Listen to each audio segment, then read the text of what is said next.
It is your prisonplanet.tv memberships that fund so much of what we do here on this operation.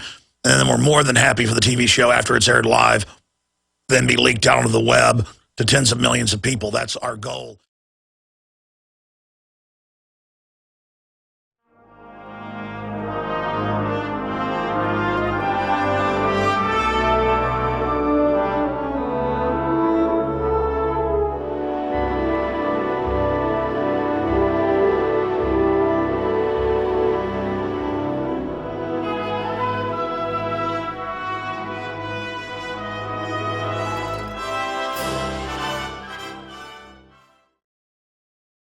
Ladies and gentlemen, I do not let the music play out sometimes at the start of a broadcast to try to pique your entrance. It is not a dramatic flourish that I am engaging in.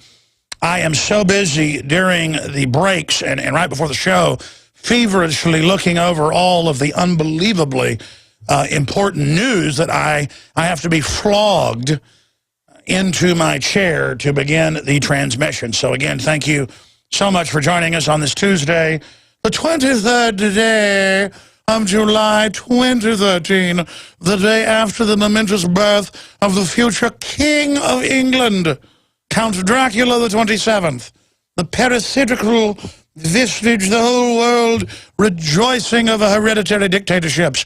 I want to know why there's not teacups with Kim Jong-un on them. And why, when he marries, there needs to be the royal baby. The royal baby is about to be born. But I need to get over that now. It's just I'm being bombarded with race warfare constantly by the establishment, which is a British globalist divide and conquer technique. And then being taught to love people riding around in Disneyland carriages and to watch women mainly fawning everywhere of the queen, who they have no idea how evil and wicked those people are, and that Seville, the admitted necrophiliac pedophile, was their best friend who would bring them special goodies. And then I have to watch them being worshipped everywhere. It is just beyond disgusting and makes me want to vomit.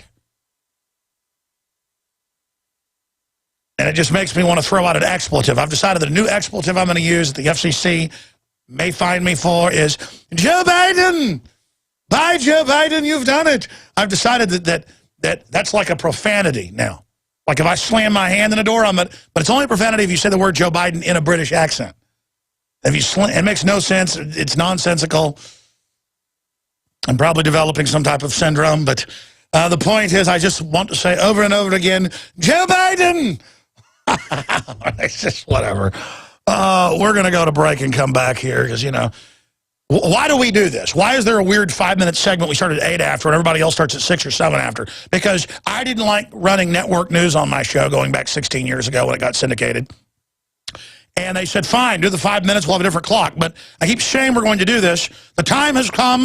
The time has come now that we must go to the regular clock at least at the start of the hour.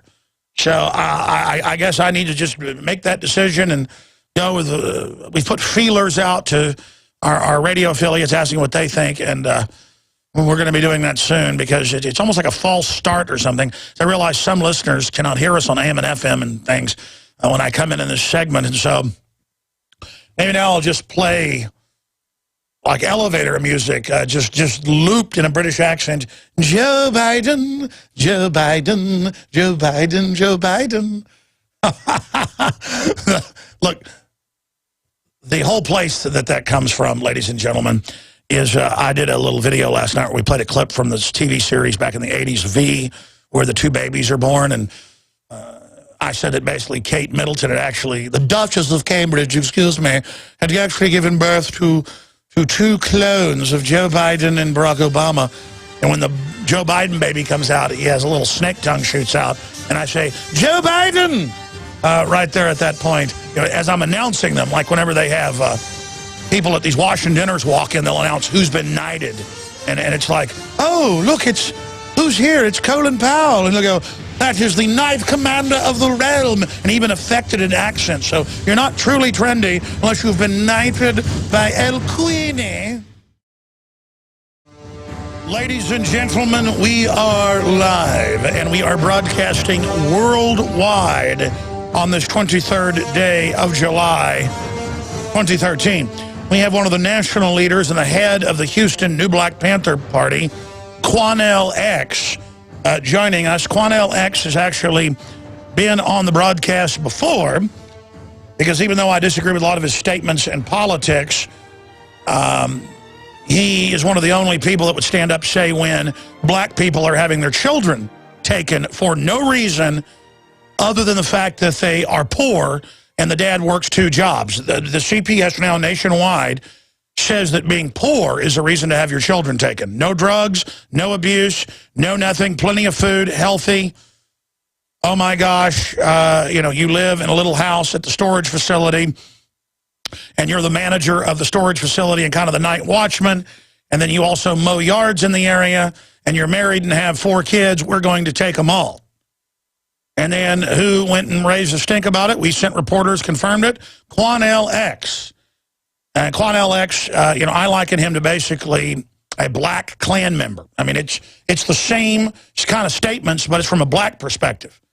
So I'm going to ask Quanell X today, when he comes on the air, is there anything in this world outside of black and white? Does he know that white people are about 7% of the world population? Does he know all over the world there's just human beings going through the same tyranny under the global New World Order? Or is it just too fun to get into this whole race game and play along with it?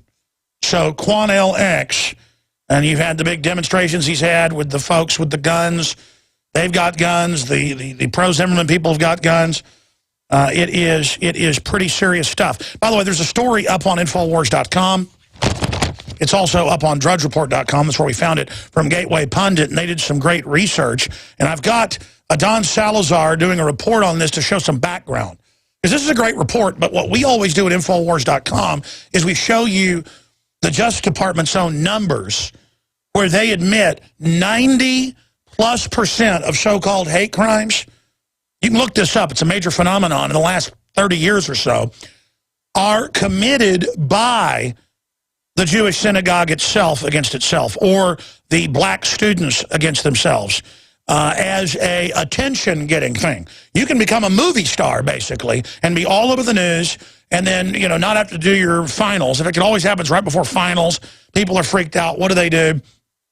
The old days, somebody'd stage a car wreck to get out of finals or whatever, being so nervous or whatever about it. Now you just spray paint a swastika, or you burn a cross in your own front yard, or you burn the local black church down and then say you saw white guys doing it, or you carve, on your face the KKK and you're black. Or they've had white women carve Obama on their face and then say black men did it. I mean, this is whites do it too. It's a false flag, self-inflicted wound, staged event where you try to frame people. And I could take one look at the woman, and I even said this yesterday to the crew. You could take one look at the woman, and again, we're doing our own article on this that shows their report, but shows some background on this. Left-wing plant at Houston pro-Zimmerman rally is far-left activist, and they've confirmed her name and who she works with, and that she went out with a sign. And it appears the other leftists left her alone, and the national media zoomed in on, "We're racist and proud." And the media went with it, didn't go over and ask her, MSNBC and others. Hey, the Houston Chronicle didn't go over and ask her, hey, is this for real? No one did that. In fact, one more thing for Adon to add if he's listening. Add, not once, not twice, not 3 times, 4 times I can remember, they would have people dress up in John Deere hats, wear overalls, and go out and say, I love Rand Paul, and I hate black N-words and Mexicans. And over again, they had signs, all of it, saying, I'm with the KKK, and I like Rand Paul. Remember 3 years ago when he was running for the Senate and winning? I don't believe that many years has already passed. The point is that they did, folks, I have been doing a pro-gun rally before. Mike Hansen, by the way, has the footage of all this. We're digging it out. A few weeks from now, he's going to bring me a big thing of archives. We're going to dig through it. I'm going to put all this stuff on the web.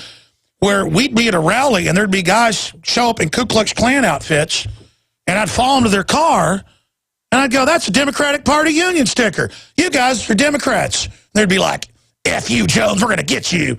I mean, I've got this kind of stuff on tape. Just bombshell. I've been through this over and over. It's theater, ladies and gentlemen.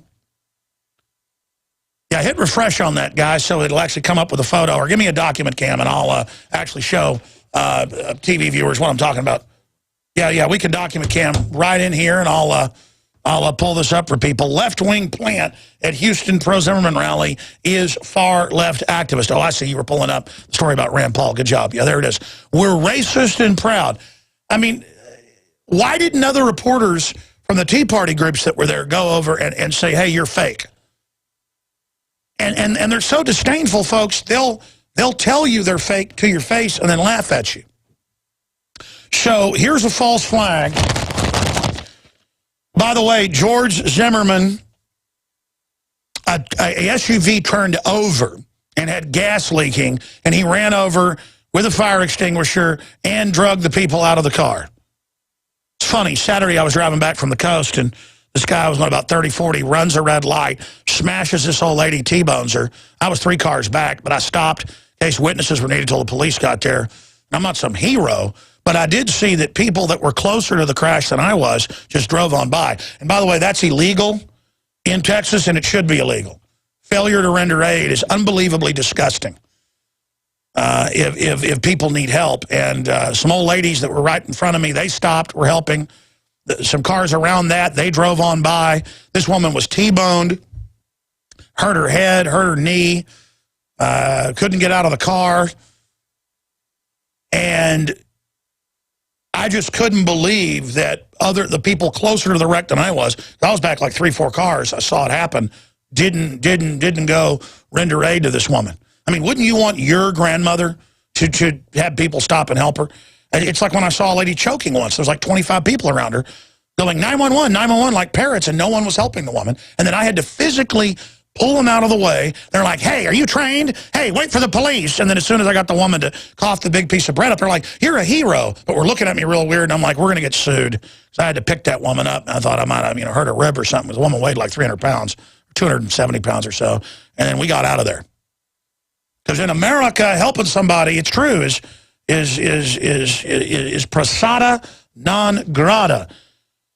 But Zimmerman, we have the tweets up on Infowars.com of people attacking Zimmerman for helping. So we're going to be going over that report as well. And now we have the Justice Department, and now we have all of these congressmen coming out, and I'm going to cover this in the next segment, and saying that we need to ban guns and ban concealed carry all over the country as a civil right.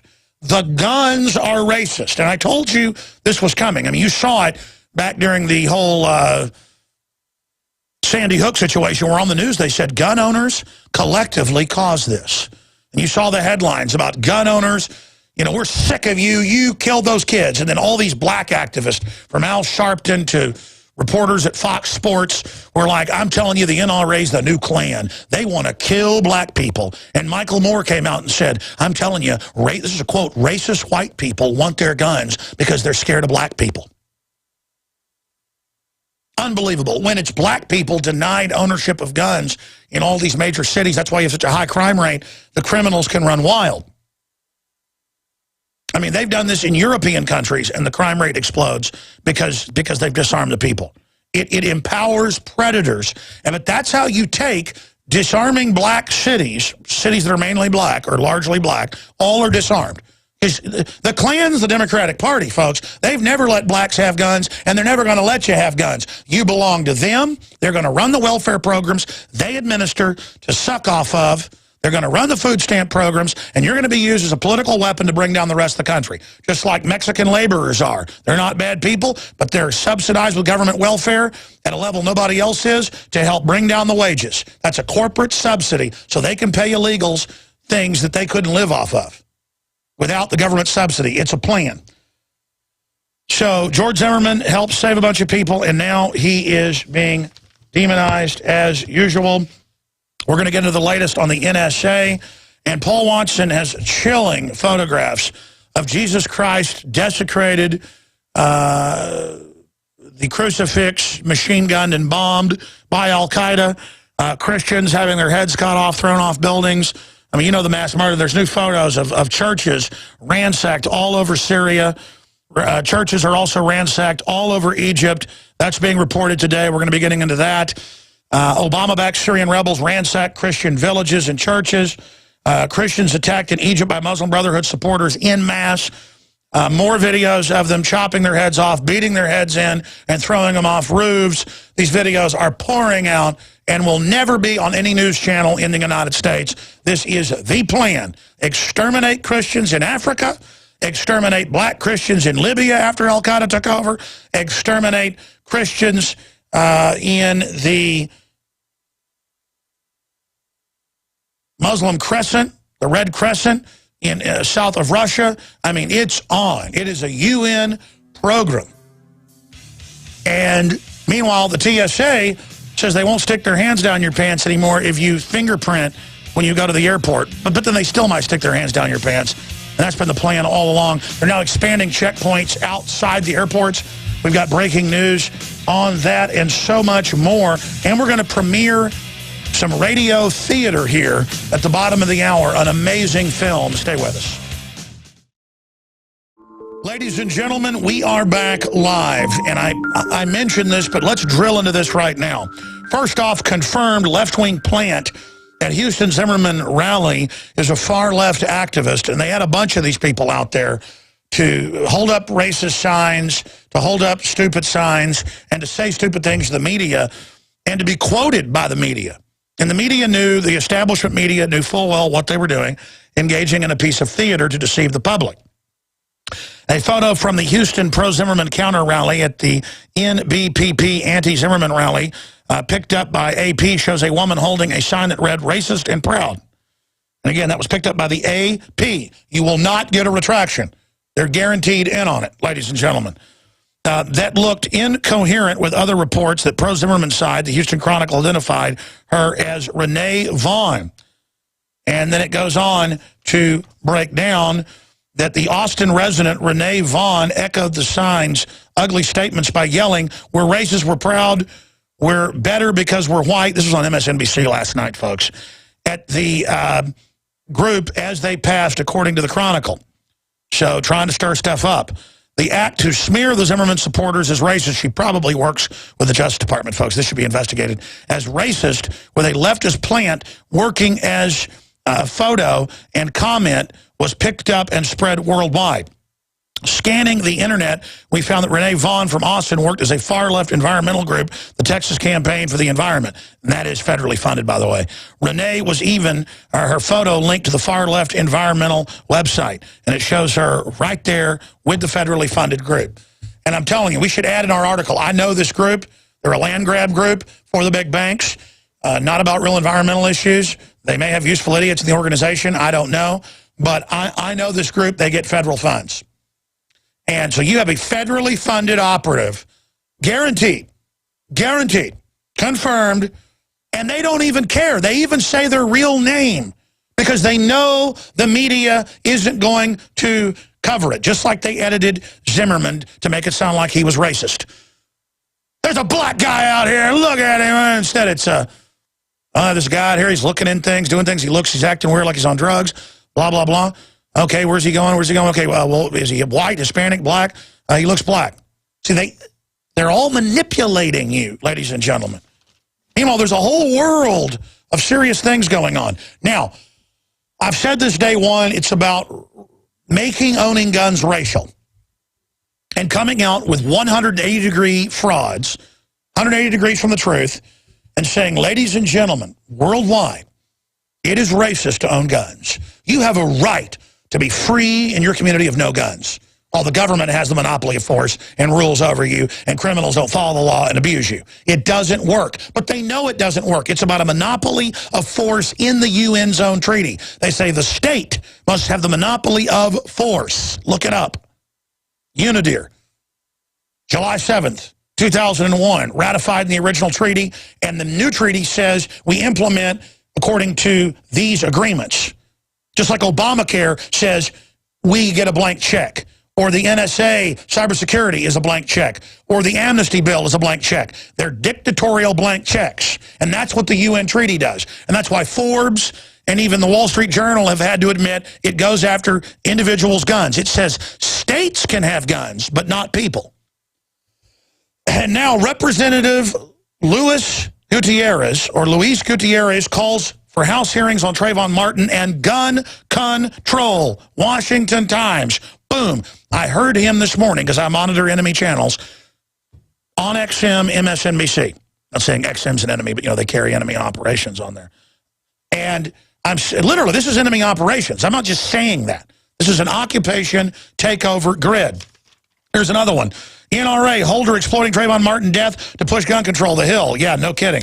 NRA blast Eric Holder for pushing gun control on Trayvon Martin's back. Pelosi, Congress must uphold oath to protect and defend the Constitution by passing gun control. CNS News. See, this is the whole thing.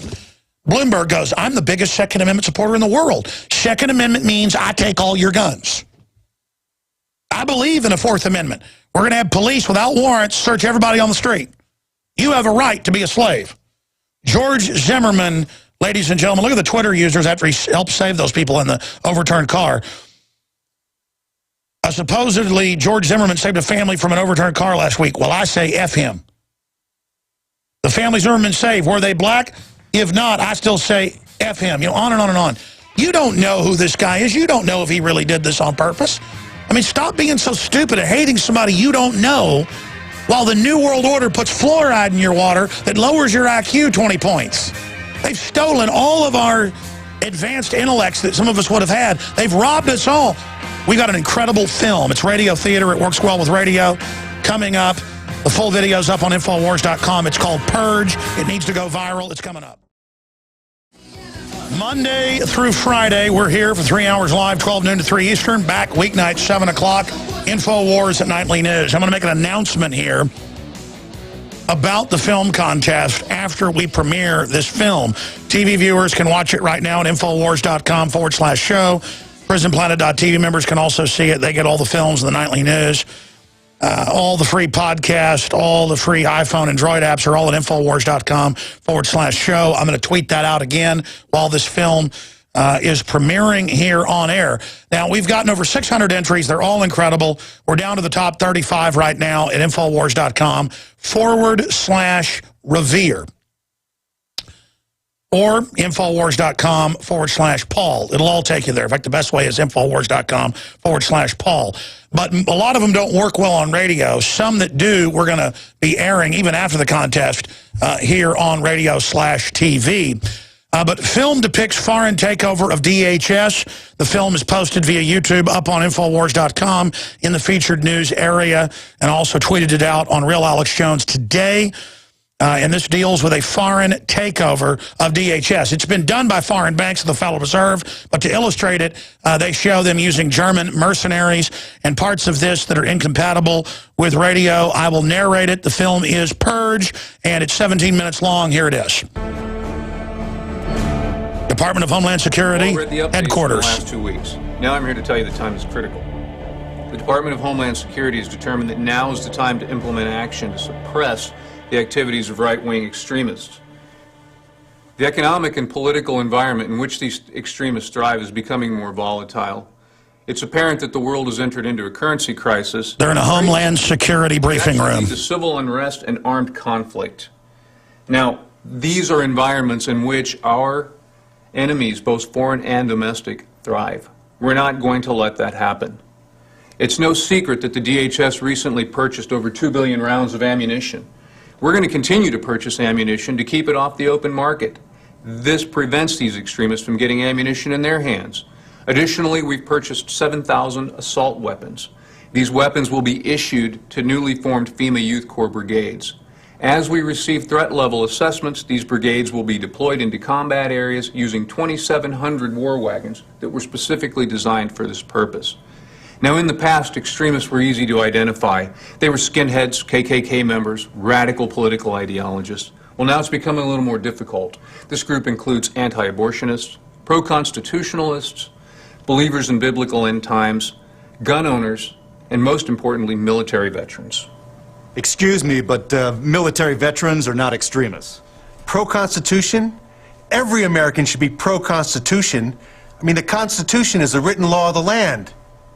We've all sworn an oath to protect it. And believers in the end times? That's like every Christian in America. That's millions and millions of people. And they're good people. Schreiben Sie die ID-Nummern was. Write their IDs down so we can go after them later.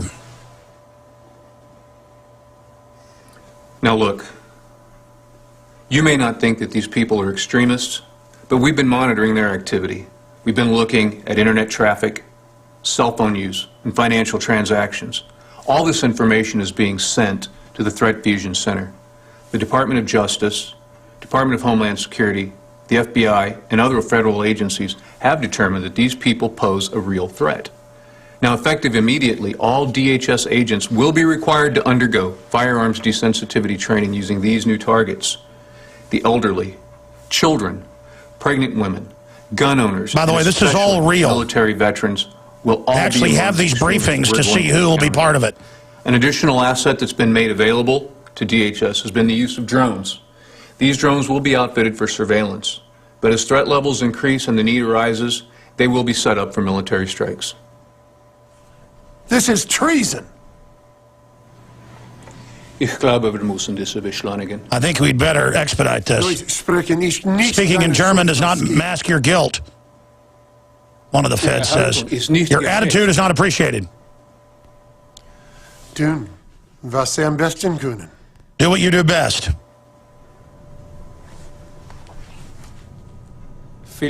Some of us learn through schooling, others through experience. Es ist deine Beerdigung. Is this your funeral? Agent Stein, thank you for your time today. Please continue the evaluation in the next room.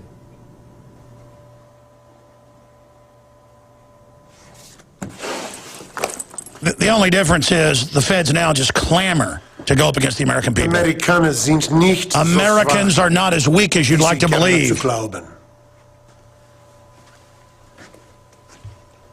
By the way, they've actually used German intelligence for Oklahoma City. Economic problems have already begun, and that real wars and civil unrest would be the end result. Now, in the fog of war, who's to say who was violent first? I didn't say we were having economic problems. Yes, you did. This is exactly what they do, on purpose, to gaslight you. And that would lead to real wars and civil unrest. I didn't say that. You said that. You started today saying... Okay. We all know that this is caused by the extremists hoarding gold, silver, and food. And it's also because of their racism. Especially military. This is so accurate. Agent Walker, next room. And what are you doing? Getting some real intelligence. Get out.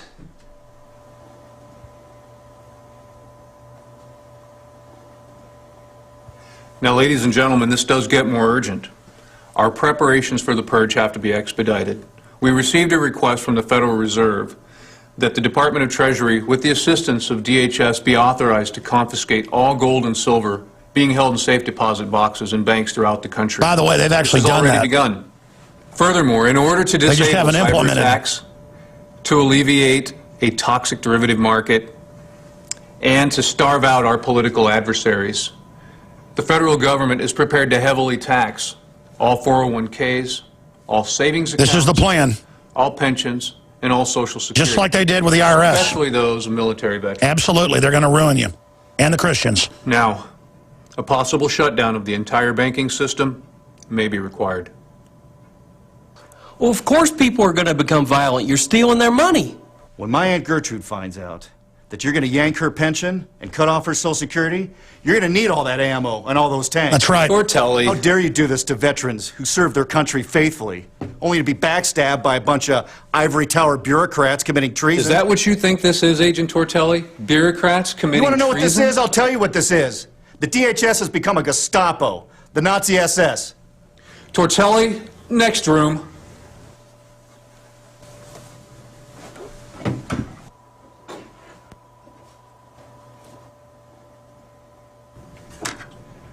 Now, your mission briefs contain profiles of the extremists in your sectors. Know them before the next evaluation.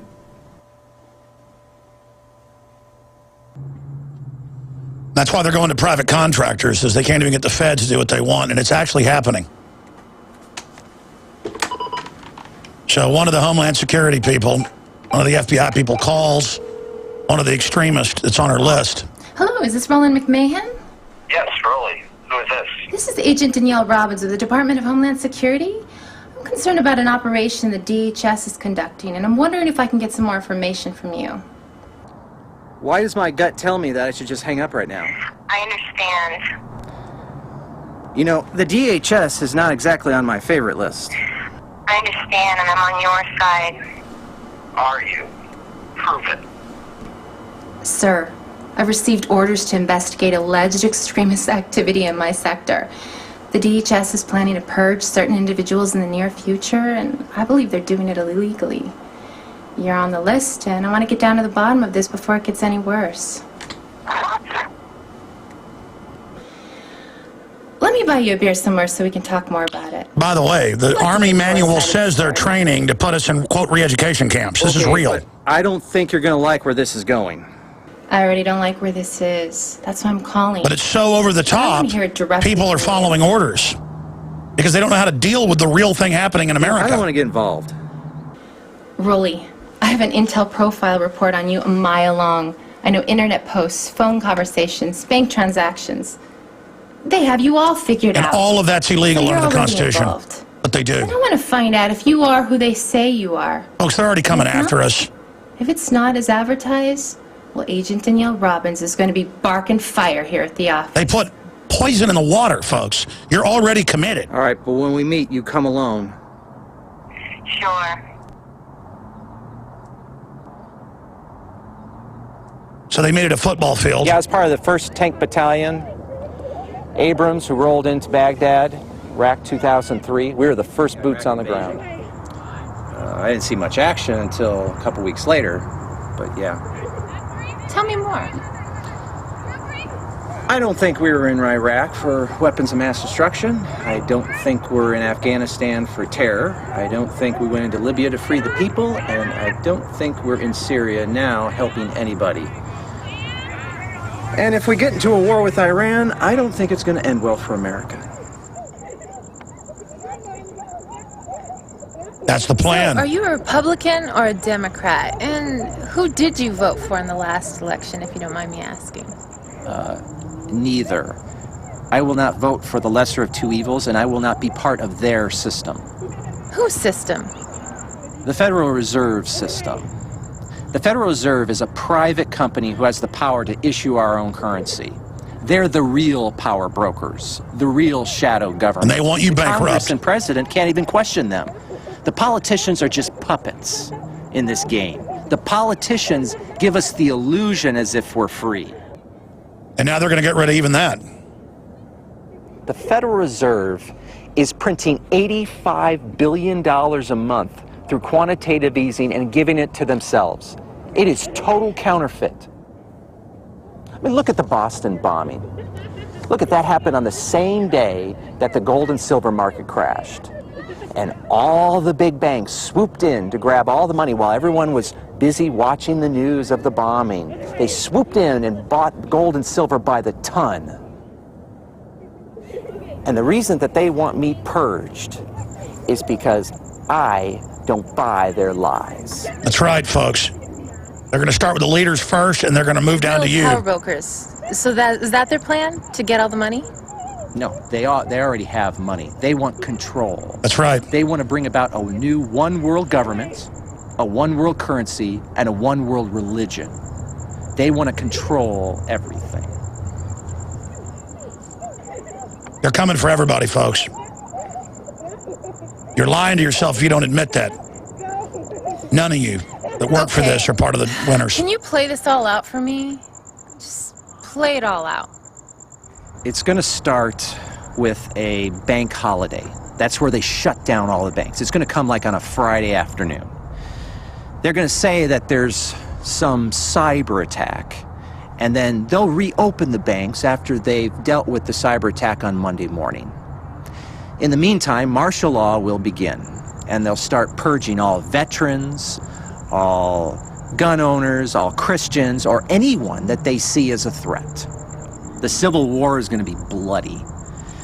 They'll bring out the DHS, they'll bring out the FEMA youth soldiers, and then they're going to bring in foreign troops to help you. However, I doubt that they have briefed you that these foreign troops are going to turn on you. And then it's going to get real bloody. And in the end, the foreign troops is going to try to plunder the entire country. They've already been promised whatever they can plunder, they can have. Now, what they don't know is that the ruling elite are going to use robots to turn on them. And then when they're all dead, the ruling elite get it all. And anyone left is subject to the New World Order. Oh, God. Yeah, we're going to need them. Is there any hope? If there is any hope, the American people have got to wake up. And the current police and military have got to stand down when they're given the order to fire upon Americans. Then they got to join the counter-revolution, us, who wants to return the United States of America back to a constitutional republic. And then together we can fight the technocratic tyranny. There's still good people. We're going to need them.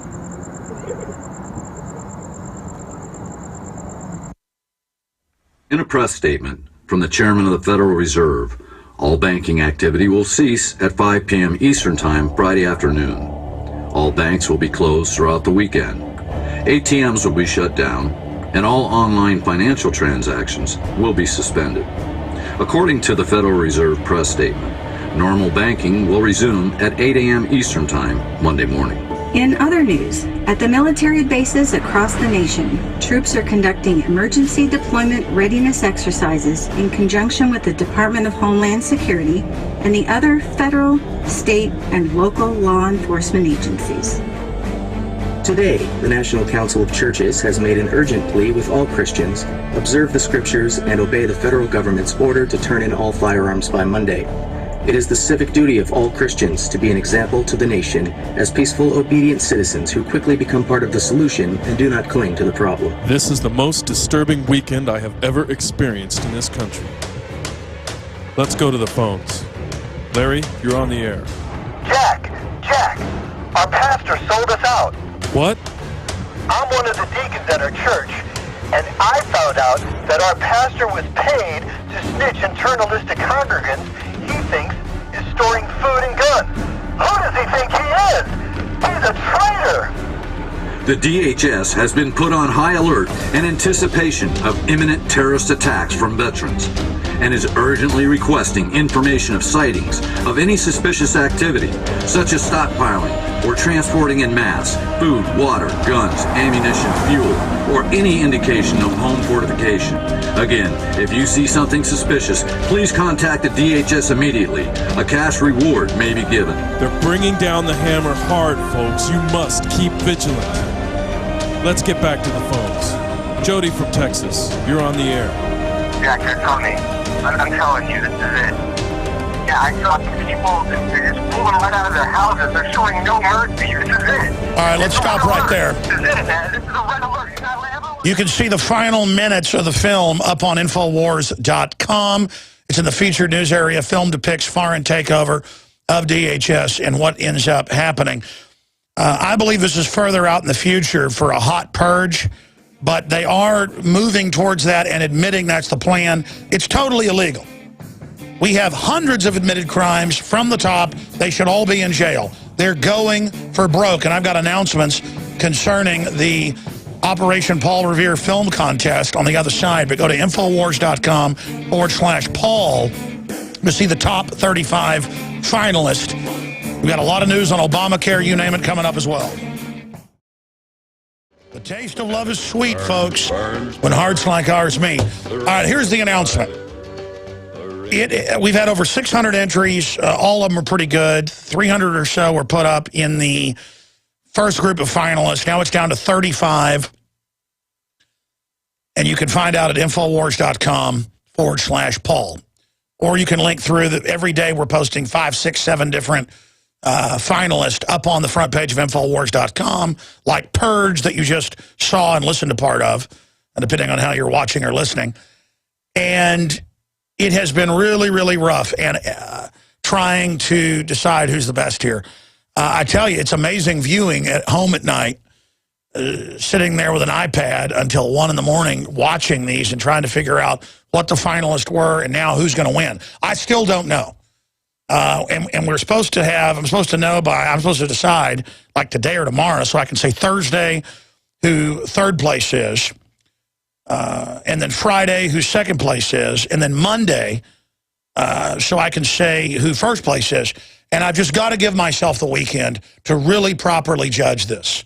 And I also want to go back. I say these are the top 35 finalists. I want to go back through a bunch of the others because this is just what we did trying to meet this deadline. I'm going to go back to and look at some of the others and think if I've missed any of those to kind of put unofficially, you know, in the 35 finalists because I'm the main judge. I can decide whatever I want. And then I'll decide by Sunday who the winners are. And Monday, I'll tell you, again, third place. Tuesday, second place, and Wednesday, first place. So the contest will be done by the end of July, by next Wednesday. And this also gives us more time to promote all these great films and the great people that came together, and everyone's a winner because you made a documentary. And there's well over 600 of them, and everybody, whether it was a slideshow or a voiceover or it didn't matter. You took action, that's winning. Resistance is victory. And there's already millions of views of these films. One of the films I saw has like 500,000 views, is climbing. Another had 500,000+, and then Michael Moore had it taken down. A Paul Revere-based one for no reason. It's incredible. It was a comedy video. There's been a bunch of others. I mean, all total, I think there's like 3-4 million views so far. And these will just grow forever. So $115,000 in prizes. We take all the money that comes in from books, videos, T-shirts, Pro-Pures, advertising. I don't know of any other media person who's spending everything that comes in. And I'm proud of that. It's not bad if I made money, for myself. And I've got a decent house and some cars and, a little bit of money in the bank. I'm spending that now.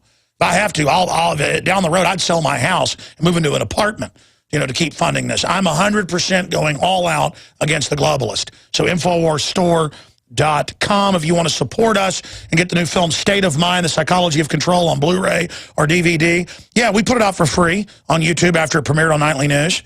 Yeah, great. I mean, millions are now going to see it. But the point is that you need to get the DVD so you have the hard copy and vote with your dollars and support the filmmakers.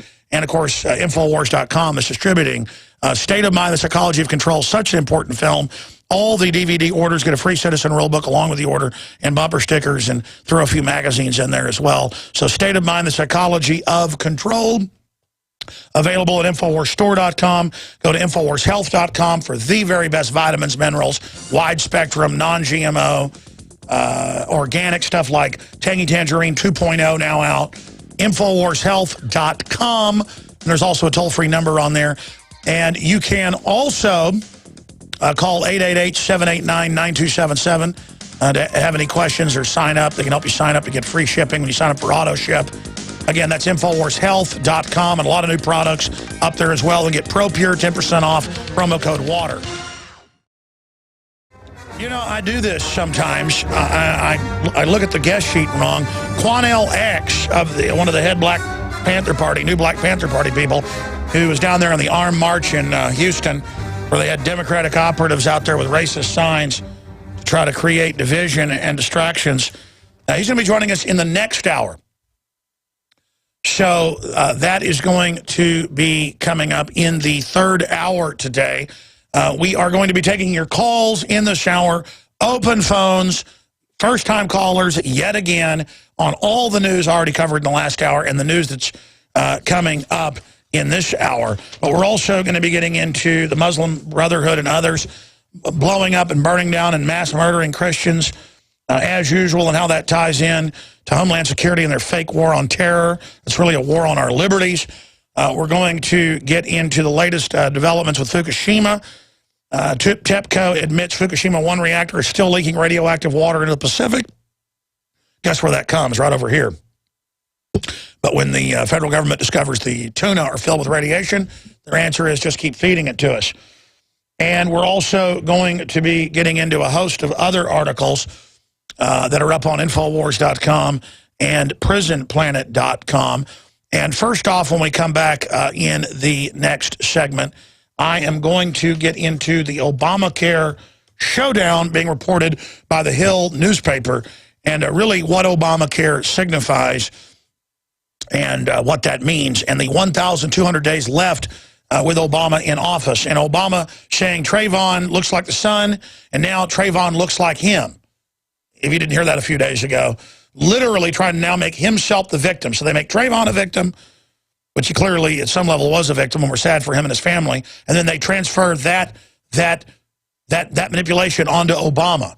And this is just basic mind control. In fact, everybody's been playing that for days. We haven't played that yet. Can you guys get me the Obama clip where he says, I could have been Trayvon? And then we clip it together with, if I had a son, he'd look like Trayvon. I want to play that just so people can hear that again. A president. I mean, I tune into MSNBC now, and it is like a hallucination. The race baiting, the division, the lying. Everyone wants to turn their guns in. Everyone wants open borders. Everyone knows America's racist. Everyone knows white people are bad. Everyone knows Obama loves us. I mean, it's like everyone knows we love taking cyanide. Everyone knows we love being thrown into meat grinders. Everyone knows we love being fed to sharks. Everyone loves checkpoints on the highway. Everyone loves the government funding Al-Qaeda. Yeah, Congress has a 10% approval rating. Some polls are 9%, some are 15%. The Obama's plunging in the polls, but everyone loves him. Everybody knows that the moon's made of cheese. Everybody knows that Bill Clinton did not have sex with that woman. Look how happy Bill Clinton looks. Big sellout to the New World Order, looks like a zombie. Look at all these New World Order people. Like Schmidt, the head of Google, who has dozens of girlfriends and basically has jumbo jets, they admit, with flying harems on them in his open marriage, and is reportedly into all sorts of weird stuff. But he says you don't have any privacy, but he's obsessed with his. In fact, I saw this article in Daily Mail. Will you guys print that again for me, or we'll show it? Where his girlfriends, when he's out with them, they wear veils. So he's obsessed with privacy, but he wants to know what you've got growing on your tallywhacker. I mean, I'm sorry, ladies and gentlemen, but I mean, this is unbelievable, ladies and gentlemen, that this guy wants to know if you have breast implants. This guy wants to know where you go eat, what you do, so he can predict the future and run your life and sell the data to big corporations to game you and your family. I have news on that today. How these high-end stores have face scanning cameras in them to game. Yeah, scroll down to his girlfriend covering her faces. To game. The name of the game is gaming. Oh, they know you'll buy something. They know you'll be ripped off. They know you'll pay more. They know. They have the intel on you, and they're going to rape you hard. We are opening the phones up for first-time callers on any of the plethora of news items and issues I covered in the last hour. The toll-free number to join us is 800-259-9231, 800-259-9231. And yes, ladies and gentlemen, you have found it, the tip of the spear in the fight for basic human liberty. I am your host, Alex Jones. We're not left or right. We're about doing the right thing. I am a constitutional libertarian, and I know that we have a private, corporate, global government forming that has made itself above the law, the new royalty, with diplomatic immunity. And they are engaged in a scorched earth, ruthless process of establishing a planetary corporate government. I am here to resist that and try to wake folks up. First-time callers, 800-259-9231. Okay, let me just recap the situation, and I'm going to get to some new news on Obamacare and then your phone calls, and then the Muslim Brotherhood and Al-Qaeda just slaughtering Christians all over the Middle East under U.S. government funding. I mean, our government is absolutely over-the-top evil, and they know they can get away with it because it's so over-the-top. And overnight, they're like, it's not for Al-Qaeda now. You're all the terrorists. conservative libertarian veterans, you're going to attack any minute now. When you do, we're going to put you in re-education centers. The Army's training. But that's no big deal. I mean, it's just beyond insanely evil. But it's so over the top, you're like, I can't even compute our government publicly runs al-Qaeda and publicly is training to take our guns and publicly buying thousands of armored vehicles and billions of rounds of ammo and ordering posters of kids to shoot them called No More Hesitation. I mean, it's just, it's all Twilight Zone. And then they have the media, you know, up there lying about me. Well, there's no bullets. There's no armored vehicles. There's no FEMA camp plan, even though it's all on record. Alex Jones believes giant wasps live under the UN building. I never said anything like that. Alex Jones says Obama runs every tornado. Never said that. You know, Alex Jones is racist. Never said that. And now they've caught the Democrats. This is up on Infowars.com. We've given some of the history of it as well, having people with signs saying we're racist and chanting that they're racist. And this is the same thing that we've seen over and over and over again. So we're going to be getting to more of that after I take your phone calls. But here it is. Representative Luis Gutierrez calls for House hearings on Trayvon Martin and gun control. And I heard him and other congressmen this morning on MSNBC saying we've got to pass gun control and we've got to get rid of concealed carry federally for Trayvon. Now, how about for the globalist mafia? That's why they want our guns. Government arming to the teeth, they want our guns. 2 + 2 = 4. NRA, Holder exploiting Trayvon Martin death to push gun control. The Hill. NRA blasts Holder for pushing gun control on Trayvon Martin's back. Pelosi, Congress must uphold oath to protect and defend the Constitution by passing gun control. By the way, Pelosi has government paid for bodyguards with guns, and she has guns. But you ain't gonna gab them. You understand that, slave? That witch runs your life, bow to her and all the rest of them. So that's just some of the news on that front here today. Now let's get to the Obamacare. Obama, give me free Obama. I want free house. You said Obamacare, not raise taxes on anyone, but it raises them on anyone working, even people being paid $18,000 a year. Obama, Obama, Obama. That hurts me. Oh, you look like a wolf, but you say you love me. Obama, Obama, Maybe we can find a sound of sheep being killed. They have varmint tapes online that you play to bring in wolves and coyotes. Can we get the sound of dying sheep? It sounds like a person, because that's you. And you're like, well, I don't like Republicans. How about a fake choice? You walk on a car lot and the guy's like, how you doing? Good to have you here. I got all these beauties. 1976 Gremlin, perfect condition, no miles. I've got other vehicles. Now, it's not like this vehicle was in a river and we drained it out and covered that up. We got a really good deal for you. Well, we got 2 choices here on the lot for you, and you're going to buy one of them today. And then they lean in to intimidate you to buy it. I say, I'm leaving. I'm not buying this. See, that confidence game with a country primed for mass Stockholm syndrome. And if somebody's wearing a uniform, everybody wears uniforms now. Everyone bows down. Oh, my gosh, you're in a janitor outfit. I better kneel. I think I could dress up in a janitor outfit if it had some flags on it and walk up and say, hello, sir, give me your wife. And the wife would probably say, absolutely. You are my master, because everybody's watched, I Dream of Jeannie. I mean, I guess they've been programmed like that to sit there and do anything they're told, because that's what the sheeple do. I like my vaccines. Really, the Gardasil shots in their own trials killed a large percentage of people that took it and injured thousands, and all these governments have banned it. India, Japan, and it just keeps killing people. It doesn't even protect you. The insert says doesn't protect you from the thousands of strains of papilloma. It's a total hoax, and Rick Perry saying it's a law to take it is a total hoax. This is a eugenics operation. It's been connected to infertility. Please, don't talk. like that scary man. Obama looks like Trayvon. Obama could be Trayvon. He is a victim of white racist. Hey, the government's a wolf. It's taking your rights. It's run by foreign banks. That's what the racists say. Okay, that's enough. I'm going crazy here. Let's go to our leader. First, Trayvon looked like his son and personalized it. Justice Department running the whole operation. Now, he is Trayvon. How dare the white people of America do this to our savior, our royalty, the man who stands above Joe Biden. Let's go ahead and play the clip. You know, if I had a son, he'd look like Trayvon.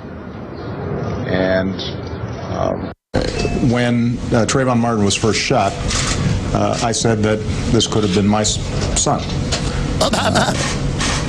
Another way of saying that is Trayvon Martin could have been me 35 years ago.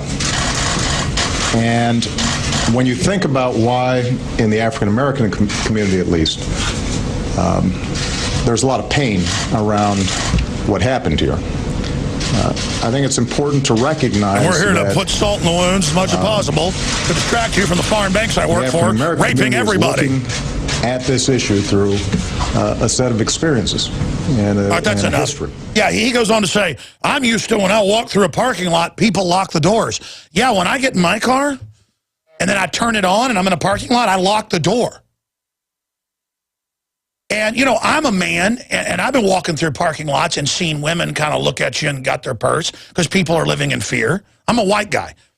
And I'm sure there are some people out there that stereotype and think black guys about to rape them or do something. My whole issue is if I see guys with wife beaters with like devil tats and they're bugging their eyes out at me and, you know, they're white, they're Hispanic, they're black, whatever, I start kind of paying attention to them. But absolutely, you know, if I'm especially in a poor area and I see guys walking like they're thugs down the street, I don't care what color they are. I go, that guy looks like they're a thug and looks like they're tough. Okay. If they try to shake me down, I'm just going to say, I'm going to ignore them and keep walking. And if they come up to me and try to put a hand on me, I'm going to punch them right in the throat. Because I don't want to jump on top of them and hurt my knees and stuff when I slam their head in the ground. Plus, I don't want to kill them. Because then I have to go to jail and stuff, and then they have to find that I didn't, you know, that it was done in self-defense. Been down that road. So I'm sitting there and I'm thinking, all right, I'm going to punch this guy in the throat. I'm thinking, how hard am I going to punch him? And I'm not thinking he's a black guy. I'm thinking the guy's walking like a thug, thinks they're tough, and I'm thinking about how I'm going to defend myself. Just like when I've been at the coast a few years ago and walk out of a restaurant in South Padre, and they're having a biker rally. And it wasn't like a nice biker rally. Most rallies are nice people. It was like thug wannabes rode up with a motorcycle and were revving and looking at me. And I was thinking, okay, all right, that guy's taking his helmet off. I'm going to punch him in the throat the minute he tries to get up and do something. And then I'm going to assault those next three guys. Then they'll probably pull a weapon. I need to take that. I mean, that's what I'm thinking whenever something like that's going on. I can't help it.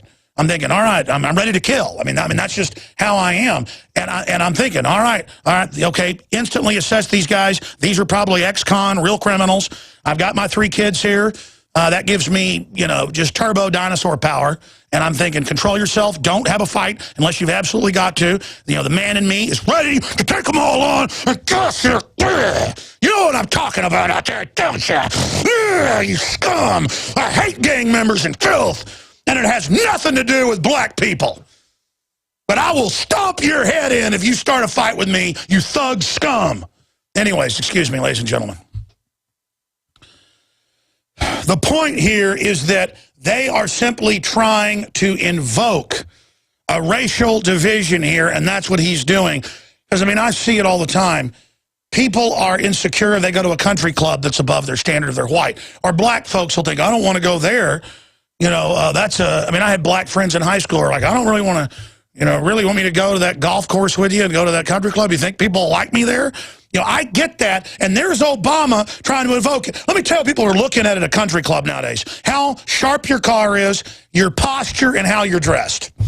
And do you act arrogant? If you act black, I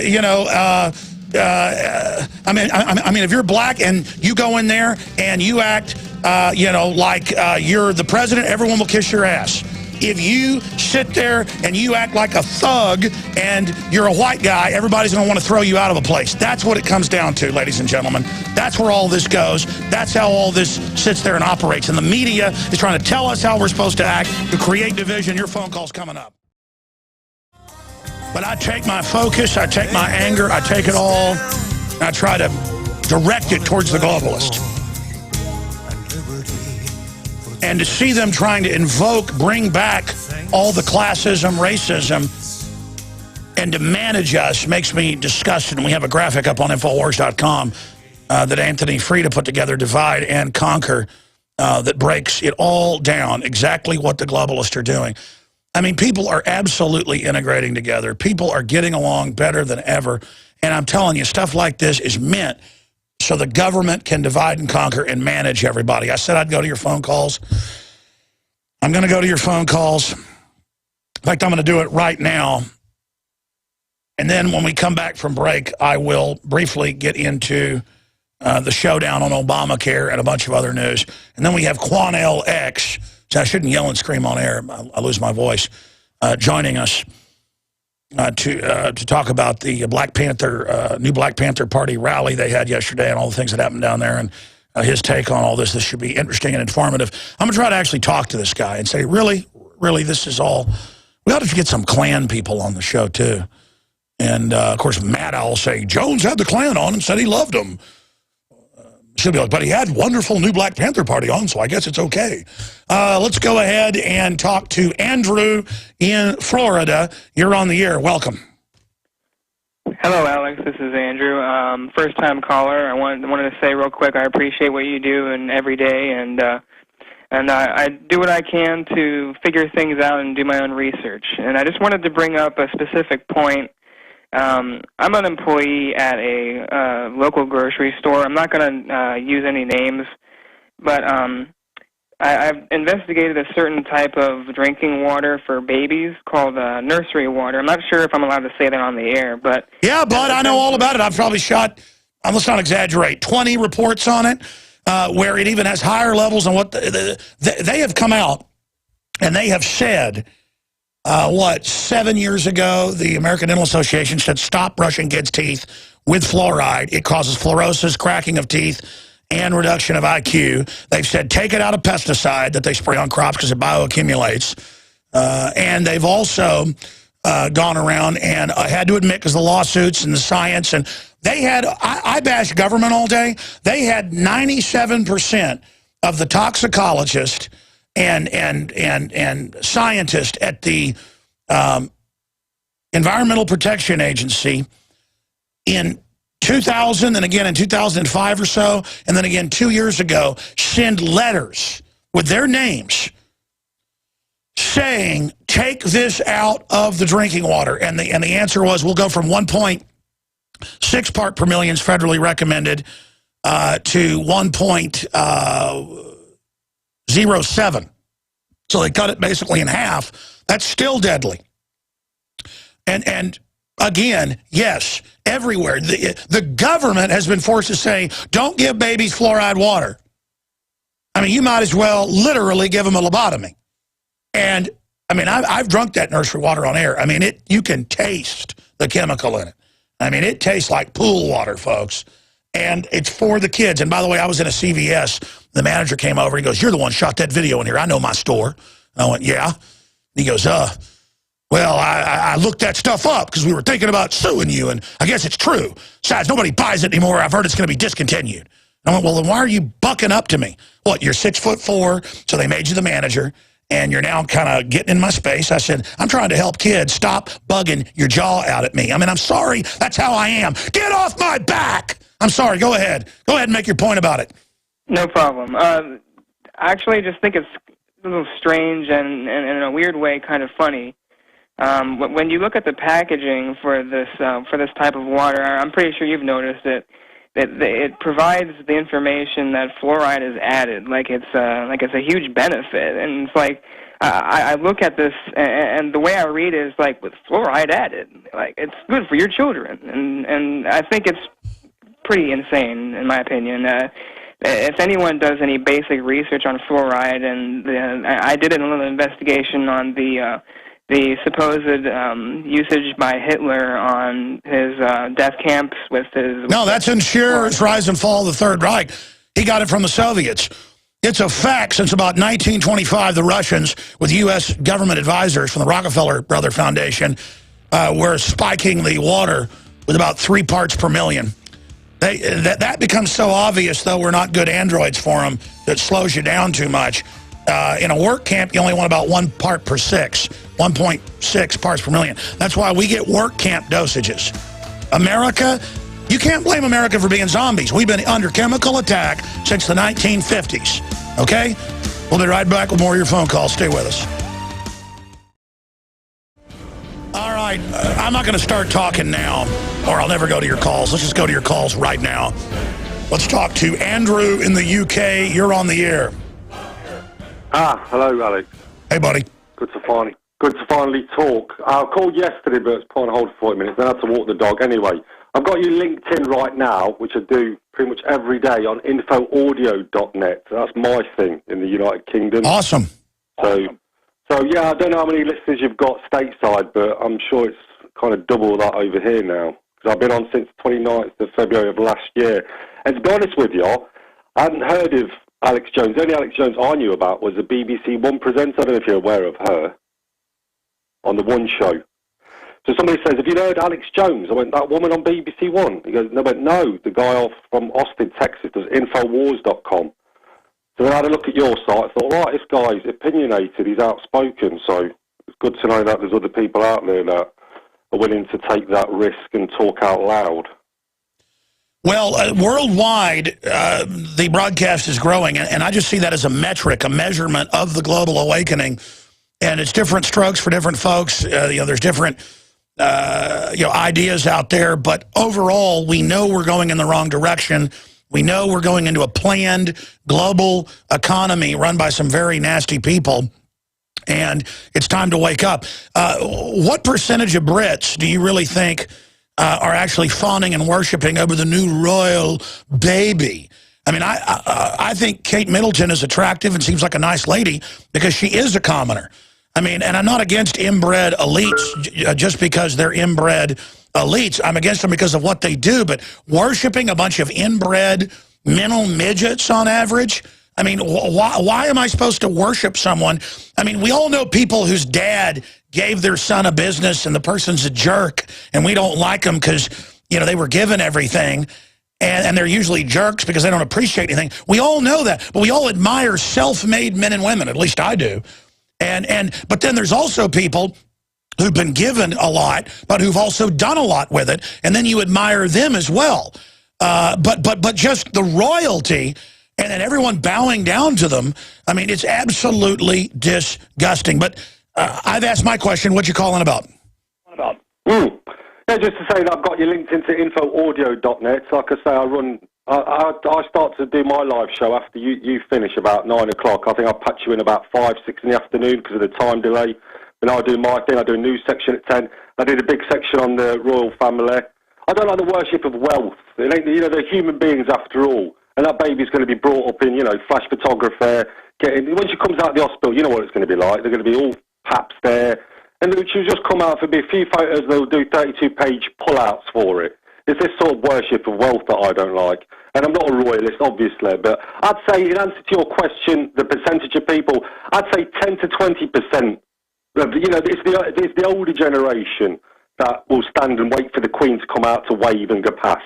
The youth of today, they ain't interested in that. In fact, the way I promote what I do, infoaudio.net, is via fake money. I print counterfeit money with my logos on it. I've got £5 issued out there. And we're doing a £10, a £20. That's a great idea. I want to come back out, because they have the conspiracy notes. I want to come back out with a global government currency and make it like a joke, but have factoids all over it.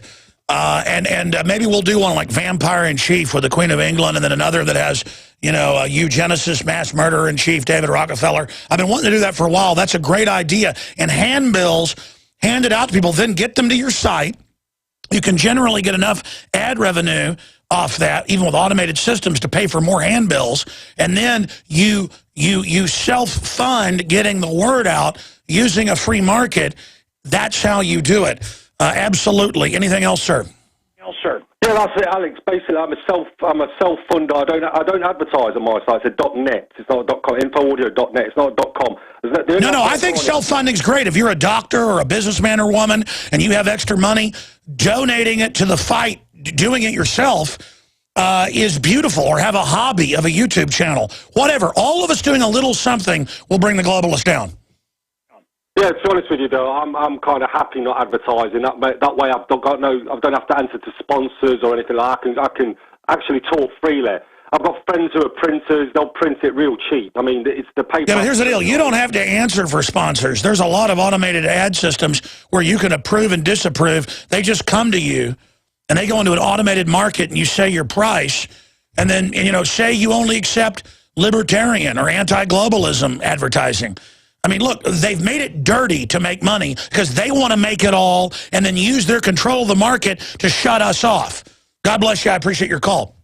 It's came out 15 years ago when I first saw it, that high-end stores everywhere through a database of digital driver's license photos in a global database, is they sell this data.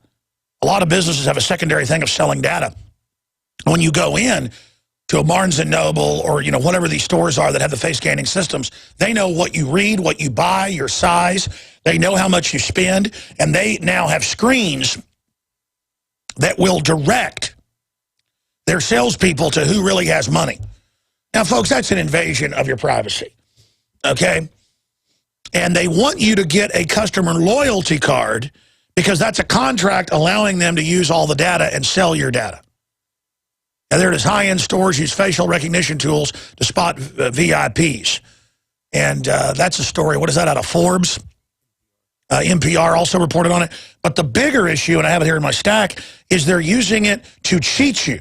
In fact, stores use facial recognition to gouge wealthy shoppers, but it's not really even wealthy. If you surf fancy things, the computer thinks, oh, you're buying yachts. No, maybe I was doing research on politicians buying yachts with taxpayer money, or maybe I was looking at researching a jet that went down. I'm not really going to be buying a $25 million jet or whatever. It doesn't matter. You do that. I mean, I've gone and looked at jets. I've gone and looked up globalist.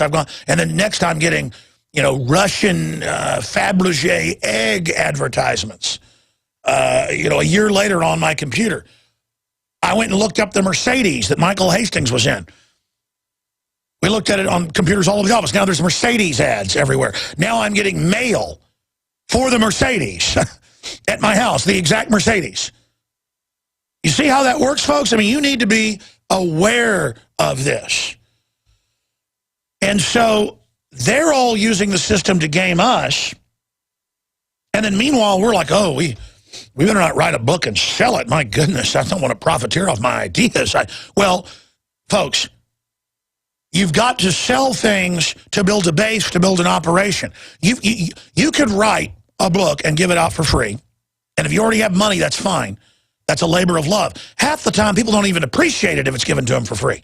And we give most of what we do out for free, but we've got to do enough to pay for things.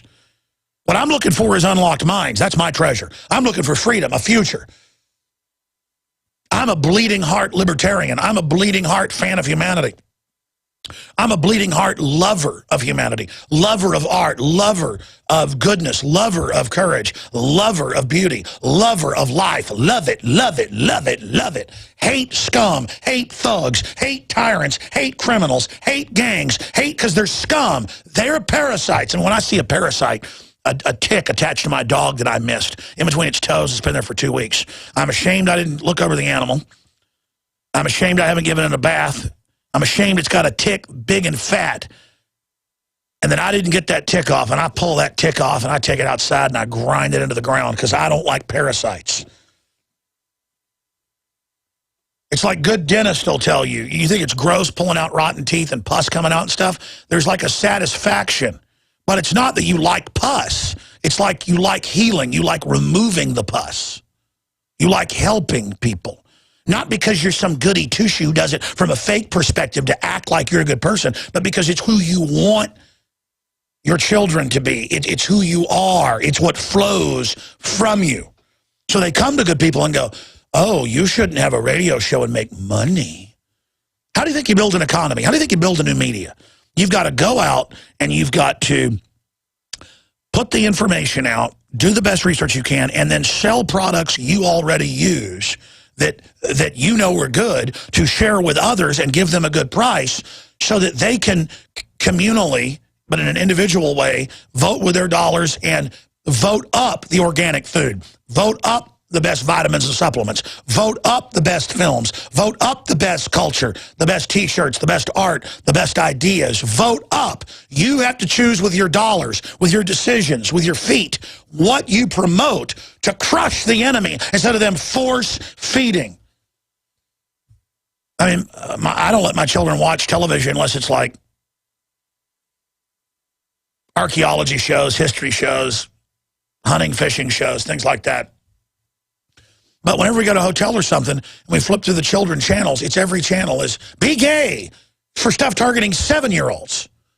And it's like, oh, but it's politically correct. Let them sexualize children if it's gay. And I'm offended by that. It's like, you're a bigot if you don't let us sexualize your kids. See, they couldn't say, hey, teach your 7-year-old daughter how to go out and find a sugar daddy. You'd be like, that's pedophilia. But see, if it's, hey, kids, be gay, it's, oh, well, that's just, tolerance. See, the truth is the globalists are a bunch of degenerates, folks. And so it's the thrill of sexualizing a child. That's all they've got left is screwing up wholesome good things. And it makes me want to beat people's brains out. I mean, that's a normal response to messing with people's kids.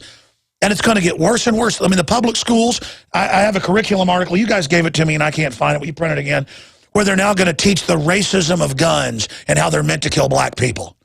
That's the party line. Of course they were coming out with that. And how they teach 5-year-olds that two daddies and that men have sex together and that women have sex together. And then you could say, oh, whatever, don't be a square, Alex. I bet you like, women together or whatever. All that. Well, I like beauty, period. But the whole point is that I know where it leads, where it goes. And then you're sitting there shoving it on 5-year-olds? 5-year-olds shouldn't even be thinking about that.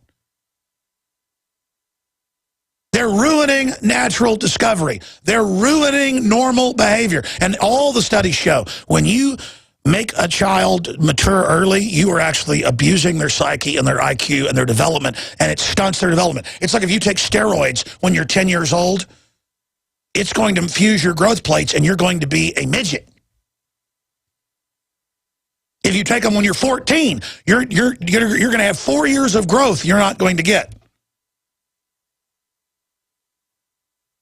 Do they tell people that? No, that's so it's like they go, oh, you're just anti-gay. Yeah, the fish, the frogs are coming out bisexual. And like, what, are you against that? Are you against their sexual preference? They are having their sexual preference taken. They're being attacked. I want to go to this fluoride report. The guys found it. There's like, no exaggeration, I've probably done 20, 30, 40 reports on nursery water. And they've got, like with the school buses, all these brands. And it says, going to school, get your fluoride, moms. And the moms, I see them at the store going, and I walk over and go, ma'am, please look up the study on fluoride. Because I'll be in the water aisle, I'll see a woman putting her thing, I go, hey, how you doing? I mean, I do this because I care. I mean, I'd be a weirdo if I didn't render aid. And I go, listen, I don't want to get in your business, but I know, fluoride, calcium fluoride, a little bit helps the teeth. We need everything. We need a little bit of arsenic. We need a little bit of cyanides in apples. But I said, listen, they've actually said reduce the amount of fluoride out there. It's actually causing dental fluorosis and stuff a lot worse. Will you just look up the Harvard study? And the woman's like, sure, but I'm a man, so they don't really listen. They listen to the advertisement because the TV patronizes them and talks to the women. Oh, you're the boss now. But if I was a woman, then women tend to listen to women. I've watched this. I've seen my wife talk to people about it, and then women will actually listen to her. I mean, since when does a woman not want to listen to a man going, hey, I see you got your kids here. You just bought that. That's really going to hurt your kids. Please just look it up. And I had one woman go, they can put anything on the internet. And I said, listen, it's a Harvard study. This is just about 6 months ago. And my kids now have gone from saying, Daddy, don't. Now they're not even embarrassed. That's good. when I'm at the grocery store or I'm at a gas station. Now they're the ones telling people. Because at first, they need to get past being embarrassed. Slaves are embarrassed. Slaves are scared to speak out. Slaves sit there and take chemical weapons advertised on a hook for kids, like a worm for a bass. Here, kids, it's fluoride for the children, with the smiley kids getting on the school bus, with, drawn with little kids and, stick figures with a puppy. Oh, it's nursery water for kids, the school bus. It's like a 6-pack of water with a school bus on the side with kids on the plastic packaging around it, getting on the school bus, getting on the brain damage cancer bus. I mean, I would be a scumbag if I didn't talk to those people. Let's go to this clip. There I am videotaping it. They're bombarding you everywhere with stuff that poisons you. Fluoride, which the American Dental Association has admitted for 5 years. Children under 5 shouldn't even brush their teeth with it or drink it. Now, this is 2 years ago, so it's 5 years. Now it's 7. Nursery water for the baby with fluoride. And then you go down this aisle, and it's you versus the flu at CVS. Get your flu shot. When they admit that it doubles your chances of getting the flu the next year, big Canadian studies, and they admit they've never guessed the year before what the flu is going to be the next year. I mean, total hoax, totally worthless. 3 flu shots and you double your chances of getting Alzheimer's. Just Google that, search it, look it up. They admit it. And then down here, more anti-human propaganda. Just everywhere is propaganda. Oh, CVS, buy their product because it's earth-friendly. And again, there's a lot of reasonable stuff environmentally, but they tag this onto the whole eugenics, anti-human agenda. It's all about bossing you around, making you feel guilty. And you go through this place, it is just everywhere. Everywhere. And every store you go to just bombards you. You need fluoride for your kids. You need mercury-filled, vaccines. You need all of this. I noticed they push it in the chemical aisle as well. The flu shots, which is where it really should be. Oh, look. Right by the fluoride nursery water in the pharmacy area, you've got the mercury-filled vaccines. And of course, all of this is just ongoing. This is what I'm bombarded with everywhere. Take the shots. Do you notice how you're being bombarded? Do you like it? Drink the water. Your kid will never talk again. Isn't that nice? Isn't that cute? Hey, you want a brain-damaged kid? You got to change their diapers till they're 35? Hey, drink some nursery water, baby. By the way, nursery water, whatever company puts that, all you guys, sue me. Come on, let's go. Let's get in court. I'm going to walk in with all the studies, all the facts. But they don't, you see. They don't. It's all a sick joke to them. And by the way, they all know full well what they're doing. Just like Bayer knew it was putting in those Factor 8 HIV and hepatitis for all those little kids. Because they love you and your family. They love children dying slowly. They love robbing you of your intellect. They love lobotomizing you and your family. You're all under globalist chemical warfare, bio-warfare, GMO warfare attack. And we're all supposed to just sit here and take it and love it because the government's going to protect us from Al-Qaeda. They publicly run. All right, ladies and gentlemen. Let's go back to your phone calls. I'm your host, Alex Jones. Thank you for joining us. Let's talk to Ernie in Michigan. Thank you for holding. You're on the air worldwide. How you doing, Alex? Pretty good, sir. Long-time listener, first-time caller. I was just trying to get people a little hip to how to get off the grid. Are you familiar with power converters? A little bit. I'm not an electrician, if that's what you mean. Well, I'm an electrician, so like when I go to a home that has no electricity, and sometimes like here in Michigan we have a lot of copper theft, so they steal all the wires out and I have to rewire the houses. So what I do, I go in with a power converter and I hook it to my car, which can be adapted to like home use, where you can take just a car battery, an alternator, and a fan blower motor, which runs your heat in your car, and actually make a self-sustaining power system. I know there's all sorts of alternative energy things being suppressed with the fake clean energy movement they've got. It's really just a boondoggle bank robbery transfer to globalist. But again, they already control the issuance of currency and credit. They're waging war on the physical economy with their fiat economy. How how is Michigan doing up there? Beautiful state, but how are you doing under the wonders of NAFTA and GATT that Al Gore told us would be so wonderful? Terrible. We're actually going into bankruptcy. The city is going into bankruptcy. Well, that's the plan for all of us. We're going into bankruptcy to the globalists and their whole fiat system.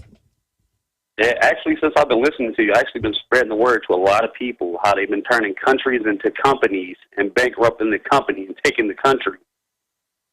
And I was like, that's just mind-boggling. Oh, yeah, well, they've set it up, too, where they take existing profitable companies and bankrupt them or create a subsidiary, steal the pensions, and now they're even taking private bank accounts and not getting in trouble because they got paramilitary SWAT teams that were set up to fight Al-Qaeda, who they run, trained and ready, and they want a civil war. And they're going to start one. You know, that's the issue. They're going to blow stuff up, blame it on us, roll it out. And that's the program. And we either totally wake up to the hoax or they win. Yeah, I've been watching, like, closely, very closely. Like, this is, like, crazy. Are you familiar with Moorish Americans? Not familiar with what, sir? Moorish American? Moors? The folks from North Africa? Yeah, they actually, they were in America, too.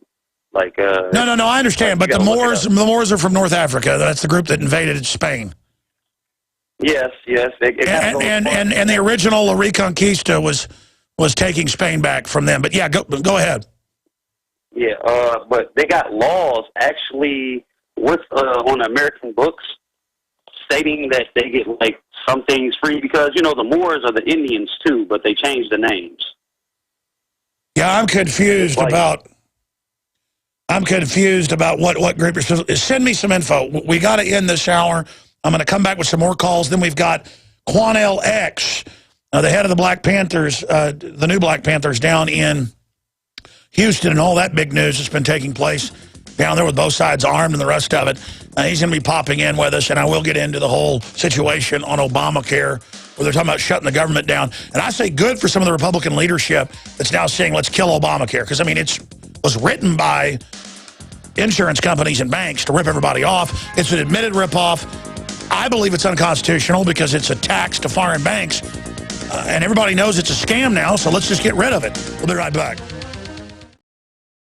All right, one of the national leaders of the new Black Panther Party. I feel like I should talk in a Ted Knight voice. Quanell X will be joining us today, along with Aquaman and the rest of the Legion of Doom. I just catch myself sometimes being silly and doing a Ted Knight voice. The Super Friends battling the evil George Zimmerman.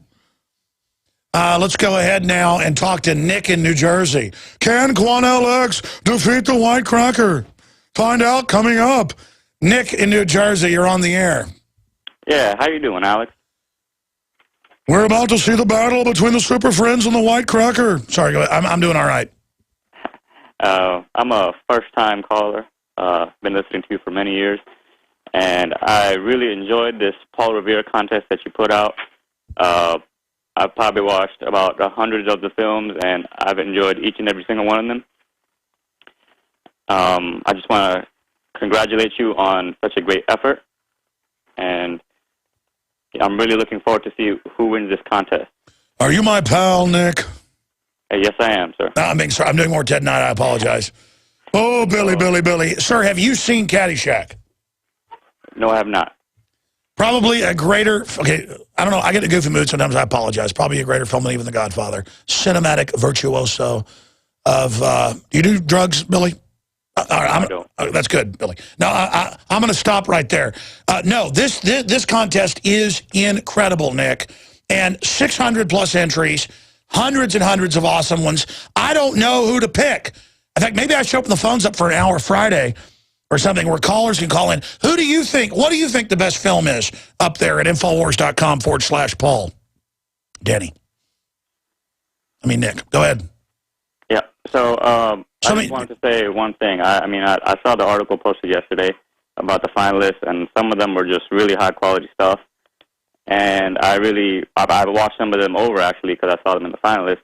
But I went down to the comment section, and I saw a lot of people very angry about some of the selections for the finalists, mainly because they feel like some of the rules were broken to let these people contend to be a finalist. I mean, every video is a good video and deserves respect. Yeah, but I mean, listen, and the rules are, I'm going to pick whoever I want, and I'm going to pick people that I believe follow the rules. When you're watching 600 videos, I mean, you know, some people mention InfoWars, they don't show InfoWars.com. I mean, is that rule really broken? We just kind of had some basic rules to get the riffraff out to make sure it was good filmmakers.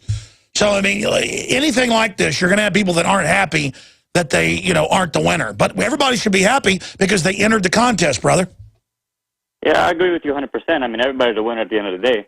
But, you know, there's people who put probably tons of money and effort, and they're not a finalist. I mean, I don't know who should be the finalist. That's up for you guys to judge. Fine, everyone's a finalist, but I'll pick.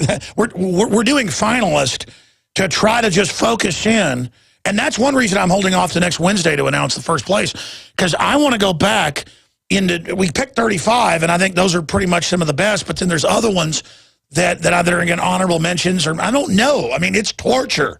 I mean, I'm the one that comes up with these crazy ideas. My team tries to implement them. And, I mean, can you imagine trying to watch 600 videos while you're running a syndicated radio show, nightly news, fending off globalist attacks, managing things, running a full-scale Easter Bunny farm?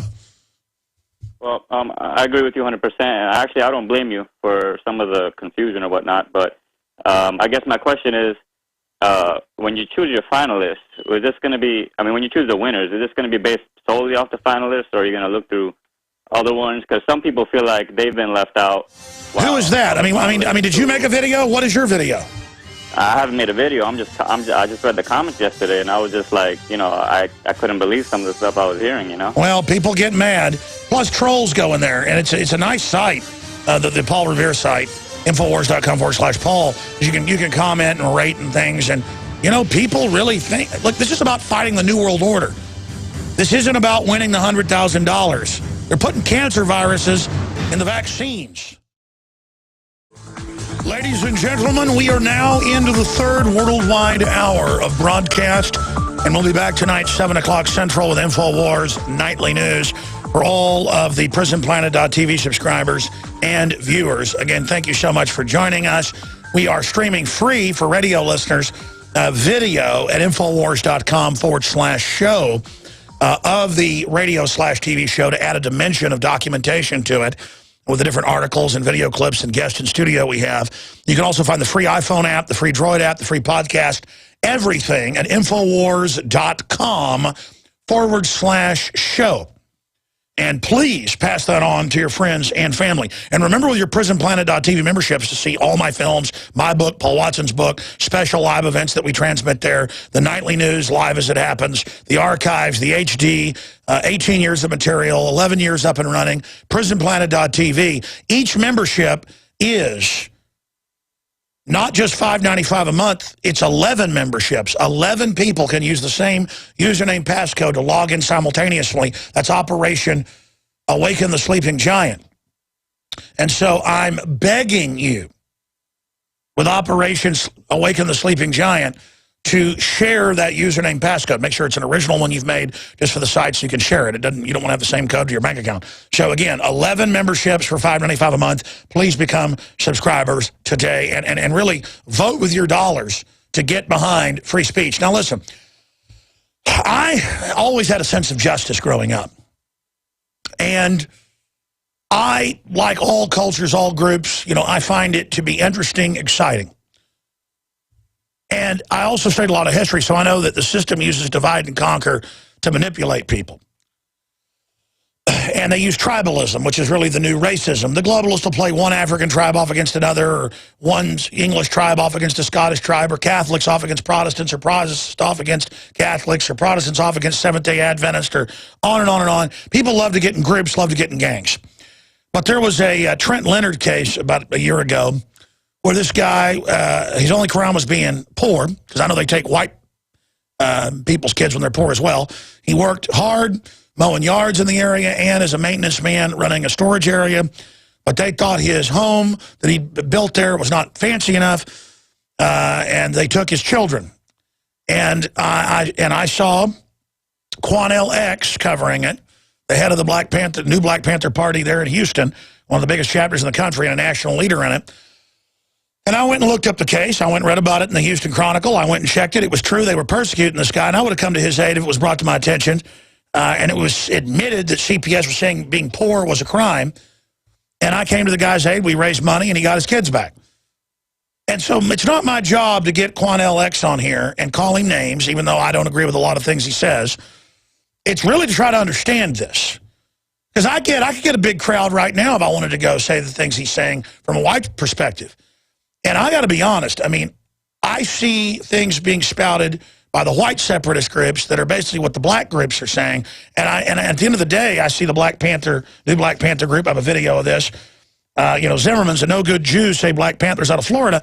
And my whole issue is, really, getting at this, why is it okay if you're black to then say things, but it's not okay if you're white? I just want to stop letting the system use race to control everybody. And then I get that there are things that are done wrong to black people, like driving while black, walking while black. A lot of black friends growing up in Dallas.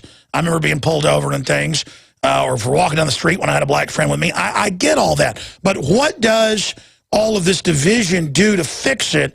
Now, I've said my piece on that, and I want to get his take. Quanell X is the leader of the new Black Panther Party in Houston, Texas, qxjustice.com. I want to get his take on this, because he does go out when nobody else, the regular black leaders say, hey, take our kids, put us in prison, feed on us, food to the government, have all the forced abortions, where they pressure people into having abortions, sterilize black women. That's going on in California right now.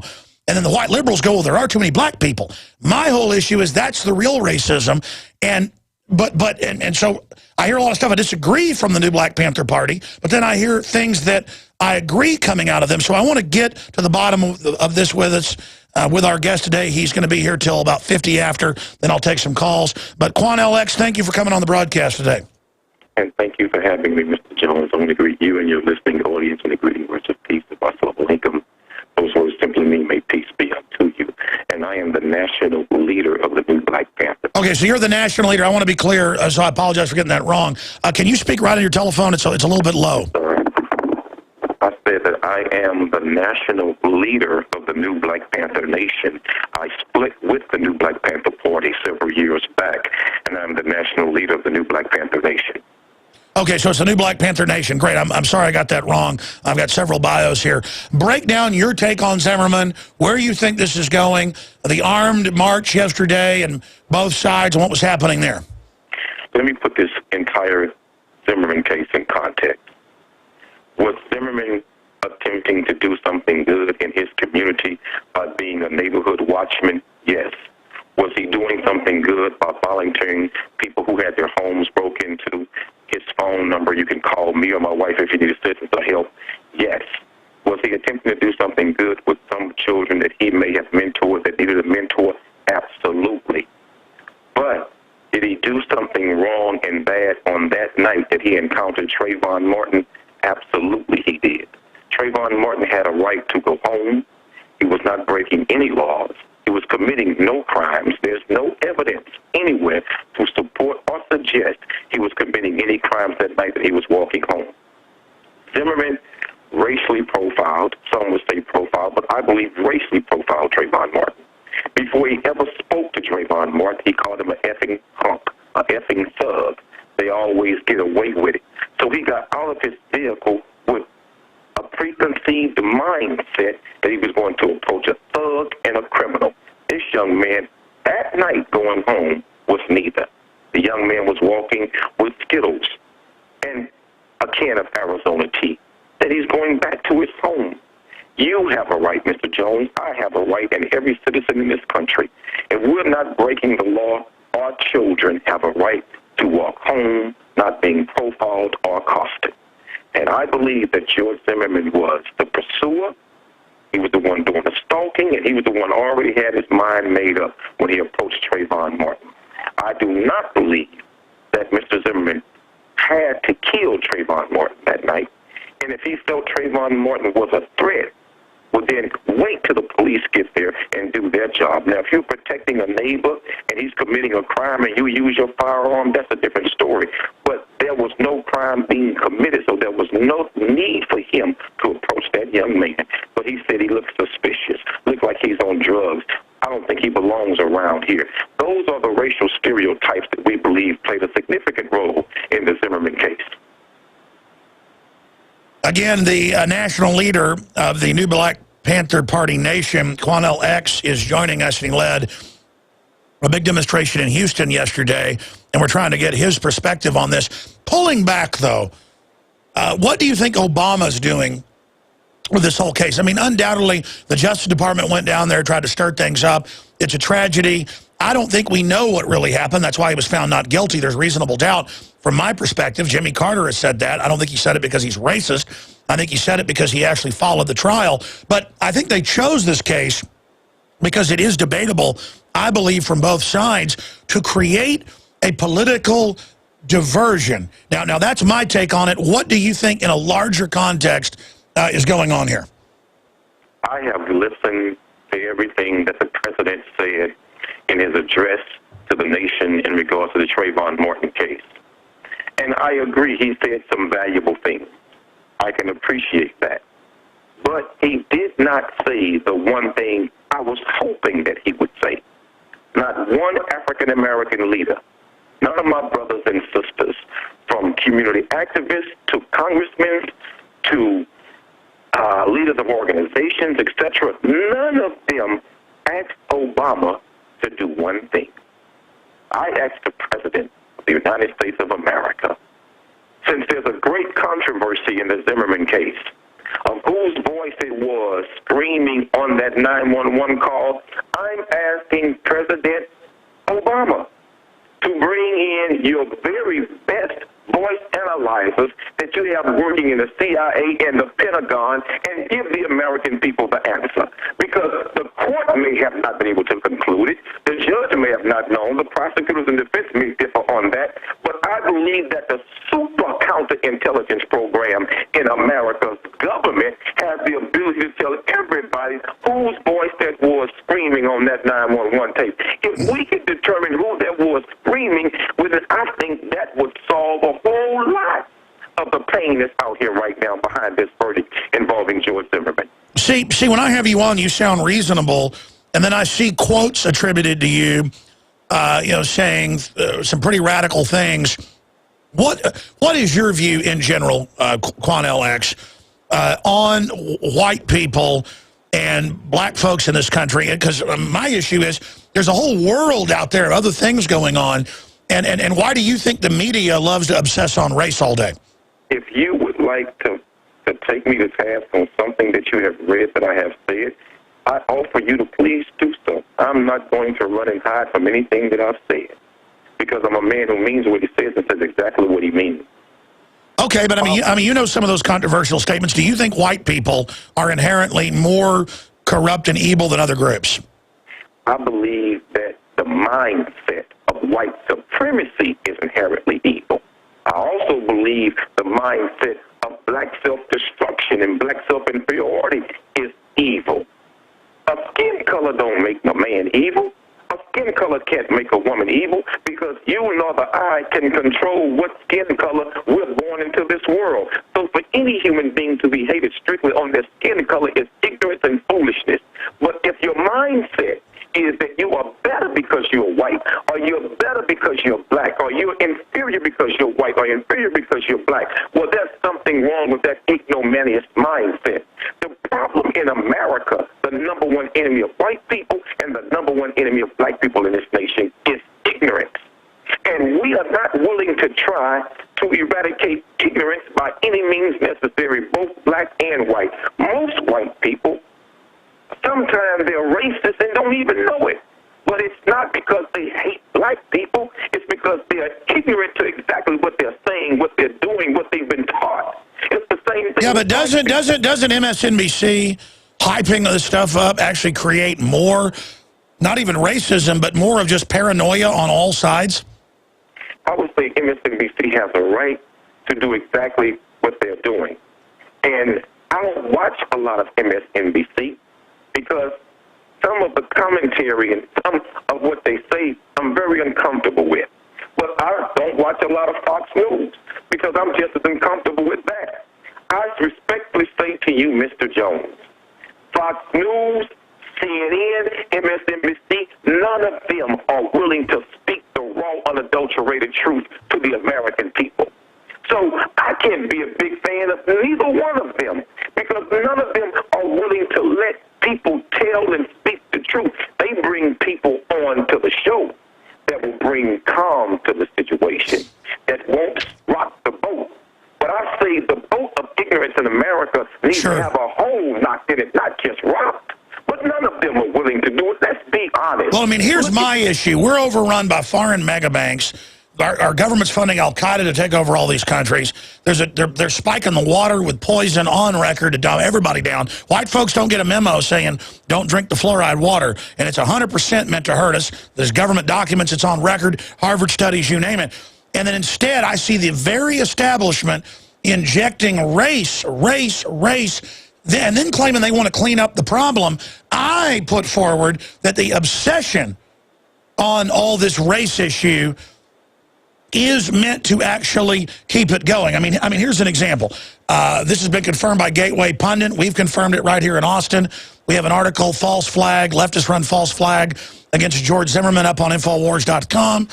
And I don't have a dog in this fight. I'm just looking for the truth. Left-wing plant at Houston pro-Zimmerman rally is far-left activist that works for a federally funded environmental group saying we're racist and proud, and she ran around trying to stir up the black crowd there.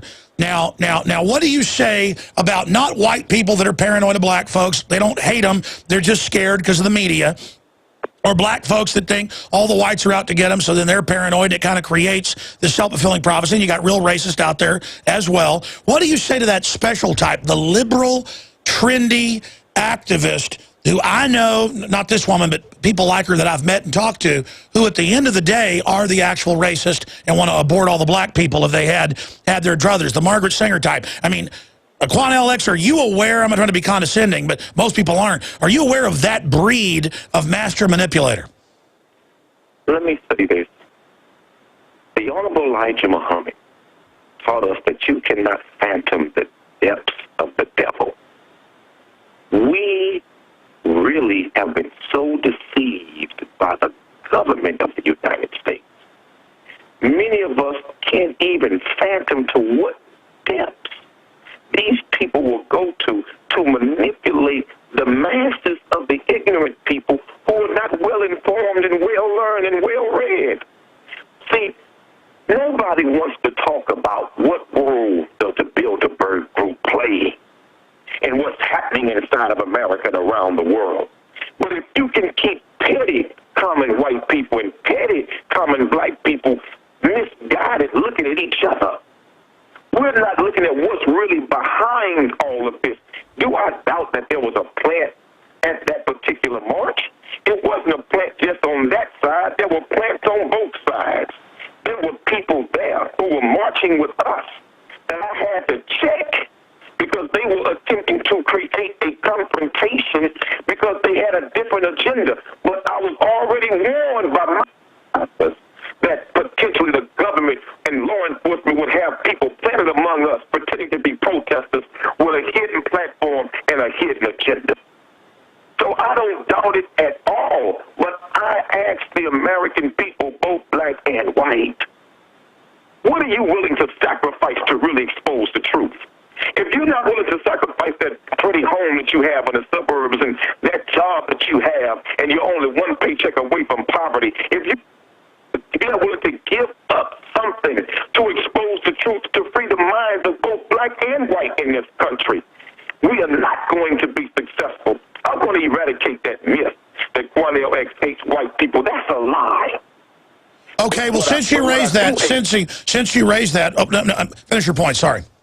But what I do hate is how white people have not been willing to go to war to tell black people the truth.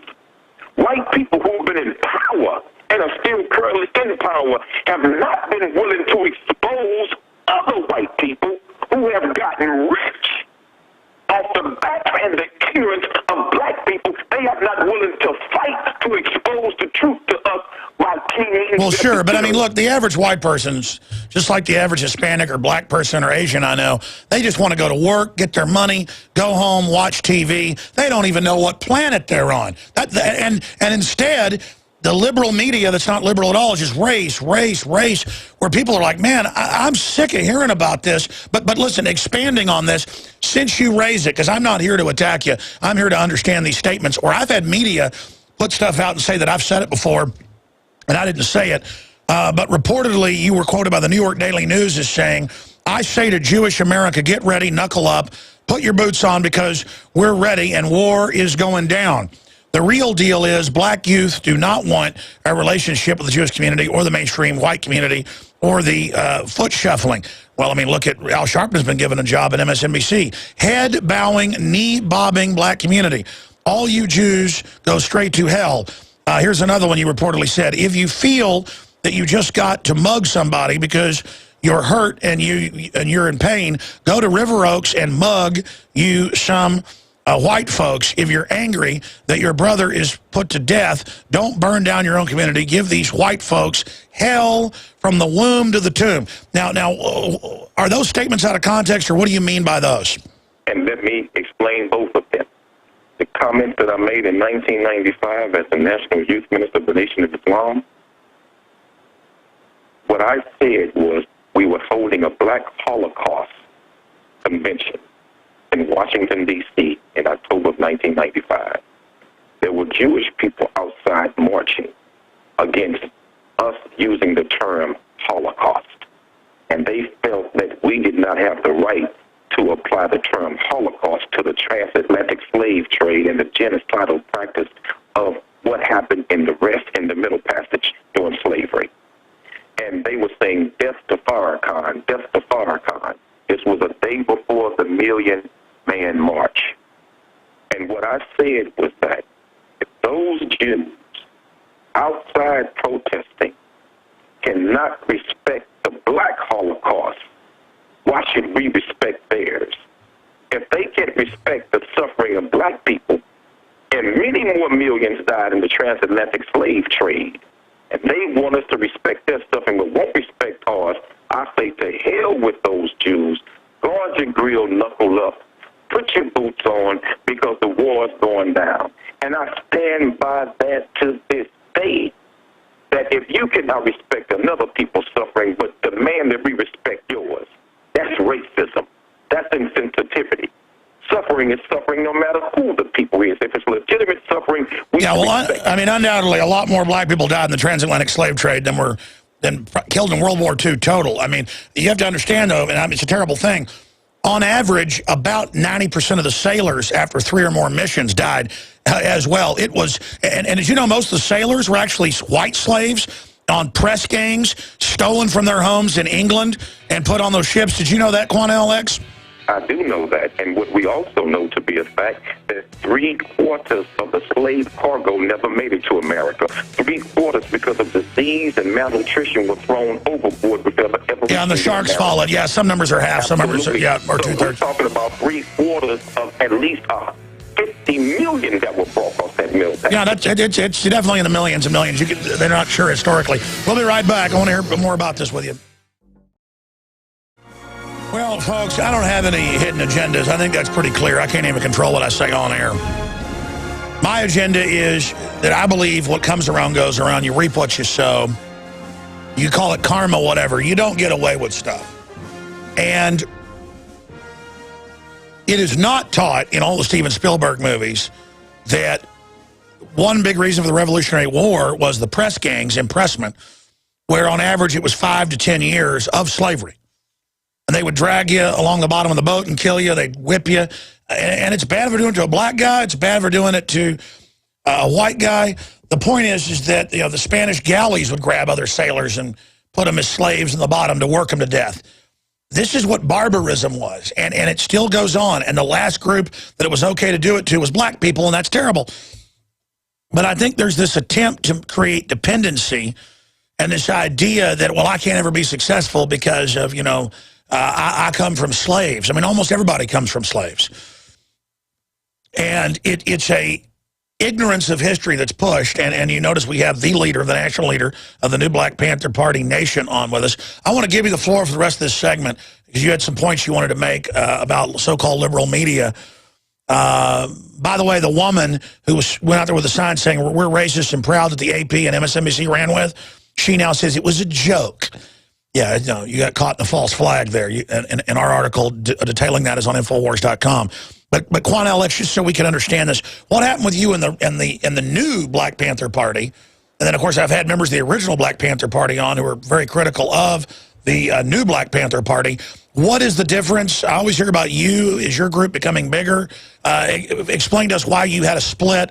Because I got to tell you, I see some of these new Black Panther Party people and the stuff they say and do, and they act like plants. I've proven a lot of white supremacists are actually feds, like Hal Turner and others. And I got to say, a lot of the new Black Panther Party people, I mean, there's no way they're saying and doing these things on their own. It's scripted to make them sound like idiots, in my opinion. Let me say what the real issue is here with African-American leadership, including the revolutionary wing of the movement. We must be consistent in our call and application of justice. We cannot point out the evil of what white people do, what some white person has done. But we are not willing to use that same platform, that same energy for the evil that's being carried out by us on us. And that was my disagreement with the original leadership of the new Black Panther Party. I love them. Those are my brothers and my sisters. But we cannot put a $10,000 bounty on George Zimmerman. But we would not put a $10,000 bounty on men that's raping young black children and kidnapping and abducting young black children. We are not willing to put a $10,000 bounty on a man that is a serial rapist of black women. If we got $10,000, hell, we don't need a bounty for George Zimmerman. Black people will go after him for free. But if we're going to spend $10,000 on a bounty on the head of somebody, there are black men right now who are in our community who are doing things 10 times worse than what George Zimmerman has ever done or can do. And so if we're going to point out the evil of people like George Zimmerman and the wrong of him, we got strong, if not louder, when that enemy looks like us and comes from among our community. That's my problem with us. We must be consistent on the principles of truth, or God will remove his hand from us, and he will not assist us nor help us in what we are trying to do. So that's my position. Those are the real differences.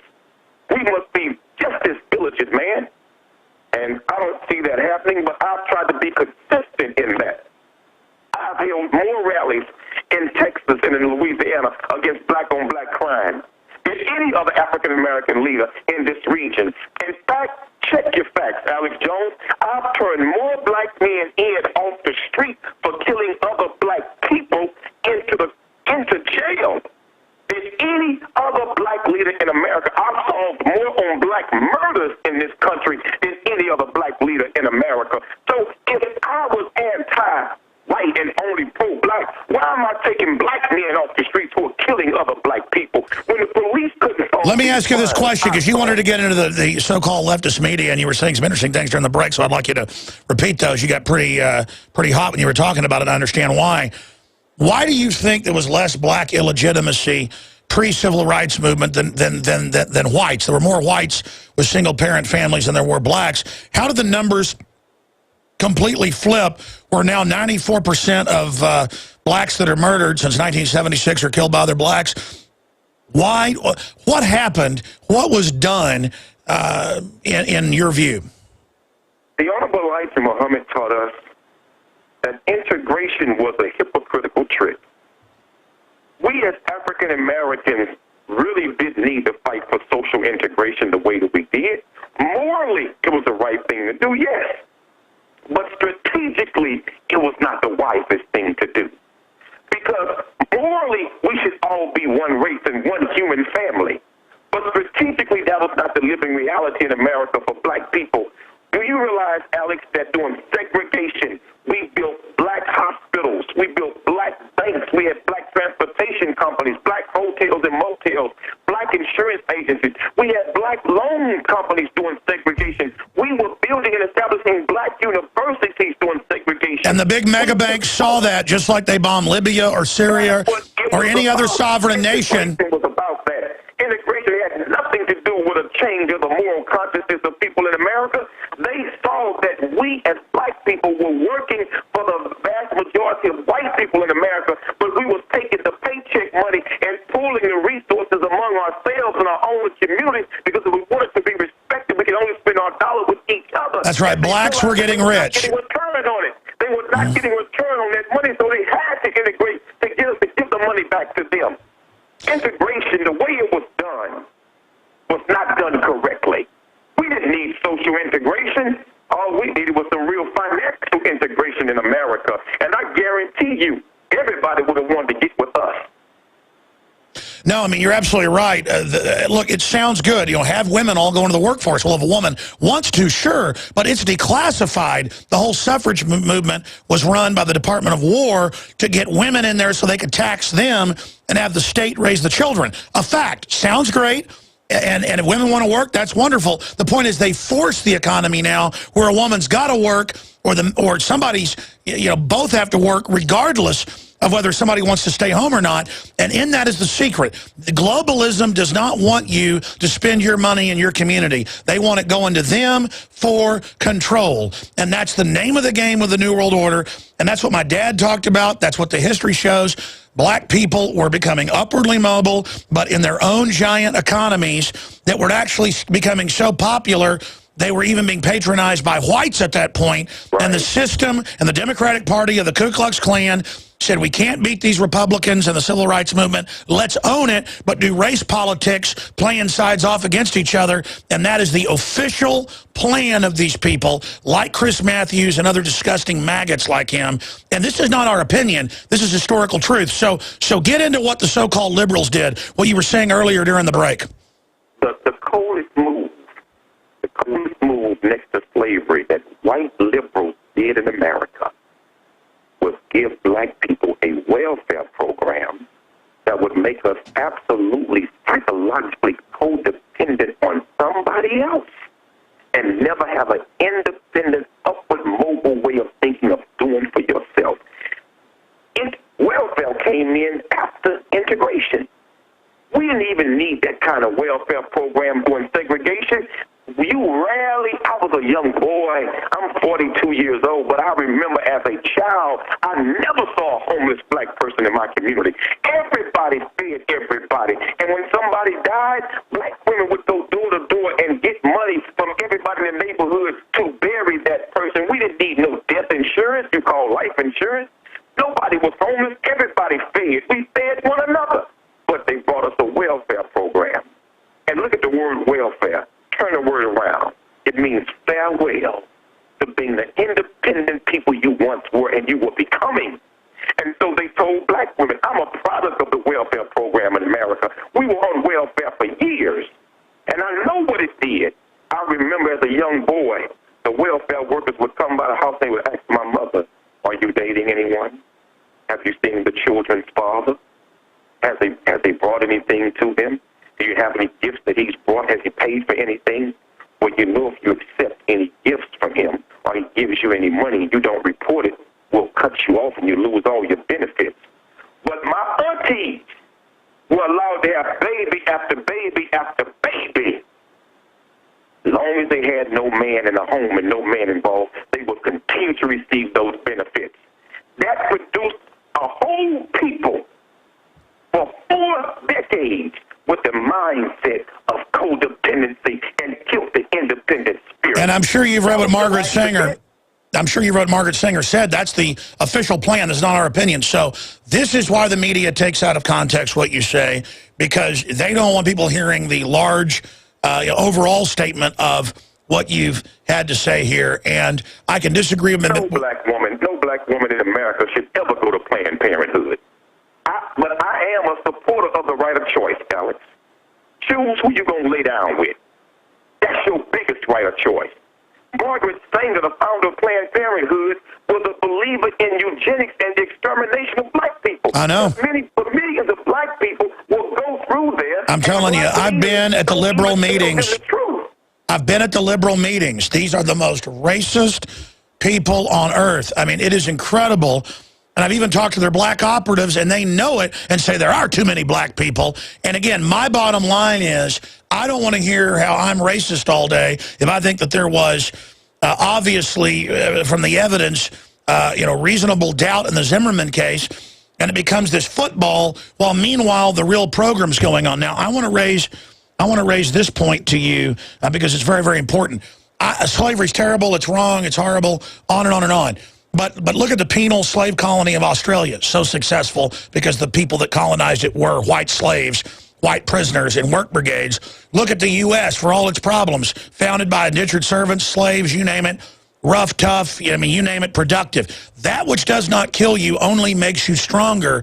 And the system knows that. So they took the incredibly powerful, wealthy black engine that was absolutely upwardly mobile, and they blew it into 1,000 pieces, and that's why you've seen the wreckage.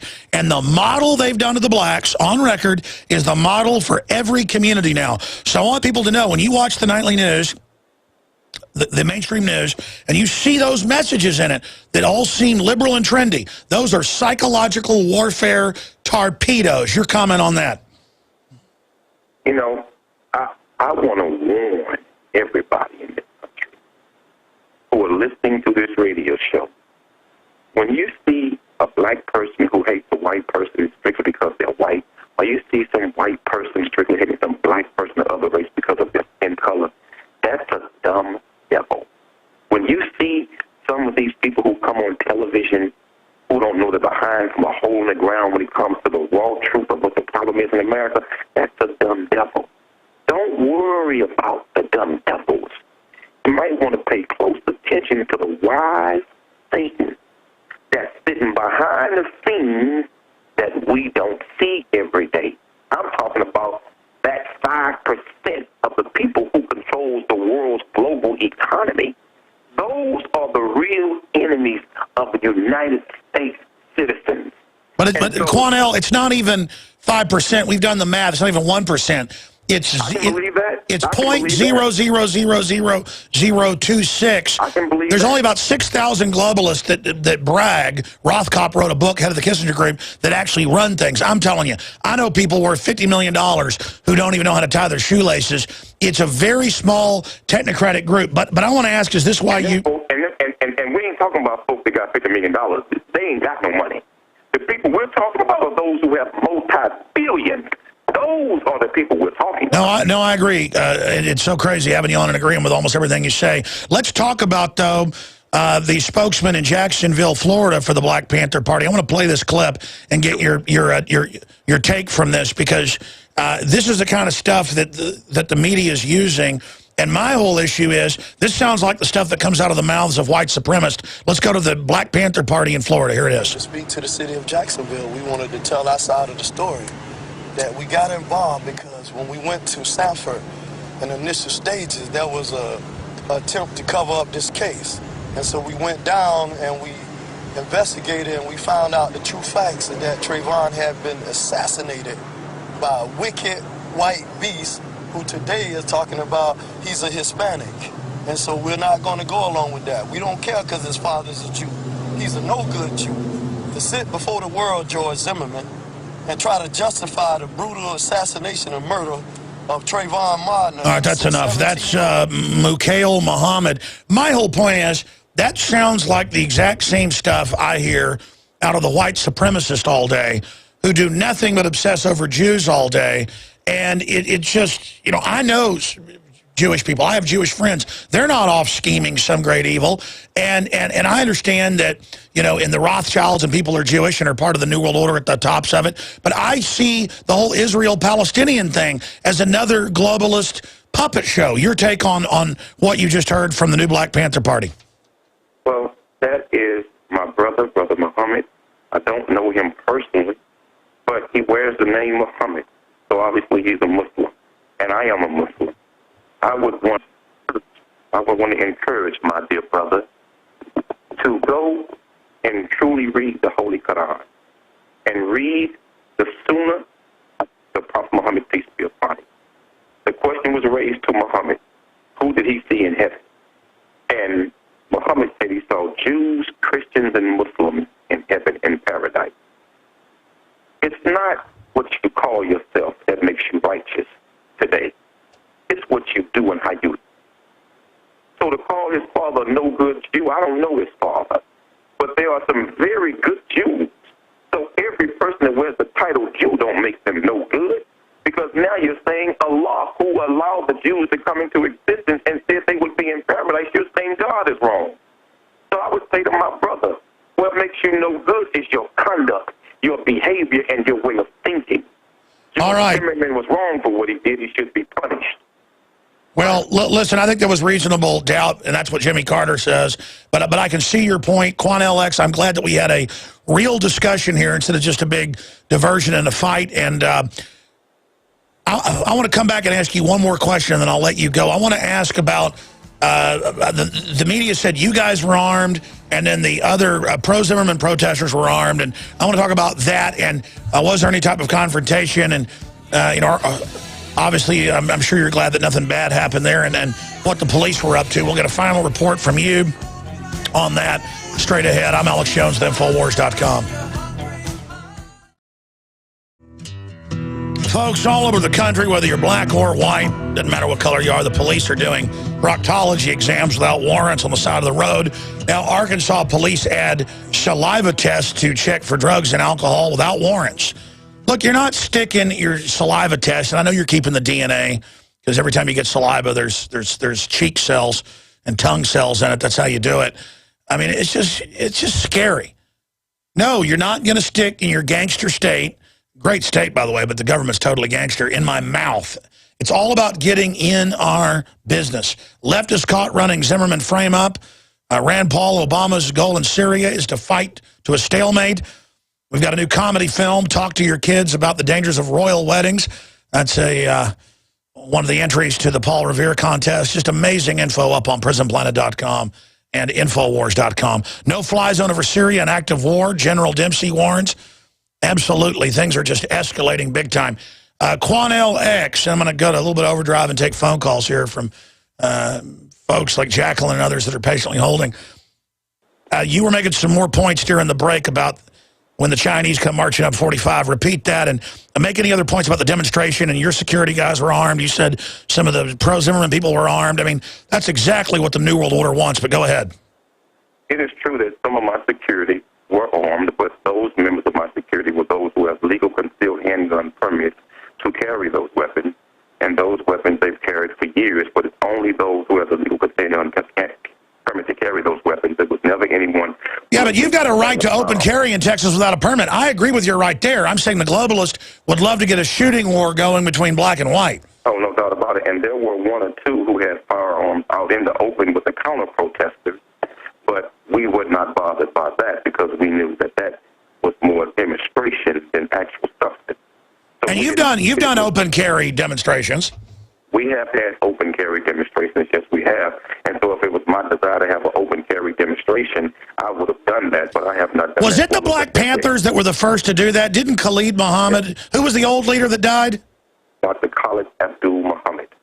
Yeah, he was the guy that killed the white babies of the military manufacturing center. I mean, did he still believe that when he died? I believe that Brother Khalid Muhammad believed everything he absolutely spoke and said before he passed away. Do you agree that we should kill the babies and kill the white women because of the military manufacturing center? I believe that which the Honorable Minister Farrakhan has taught me and teaches others. We have to kill the mindset of hatred in America.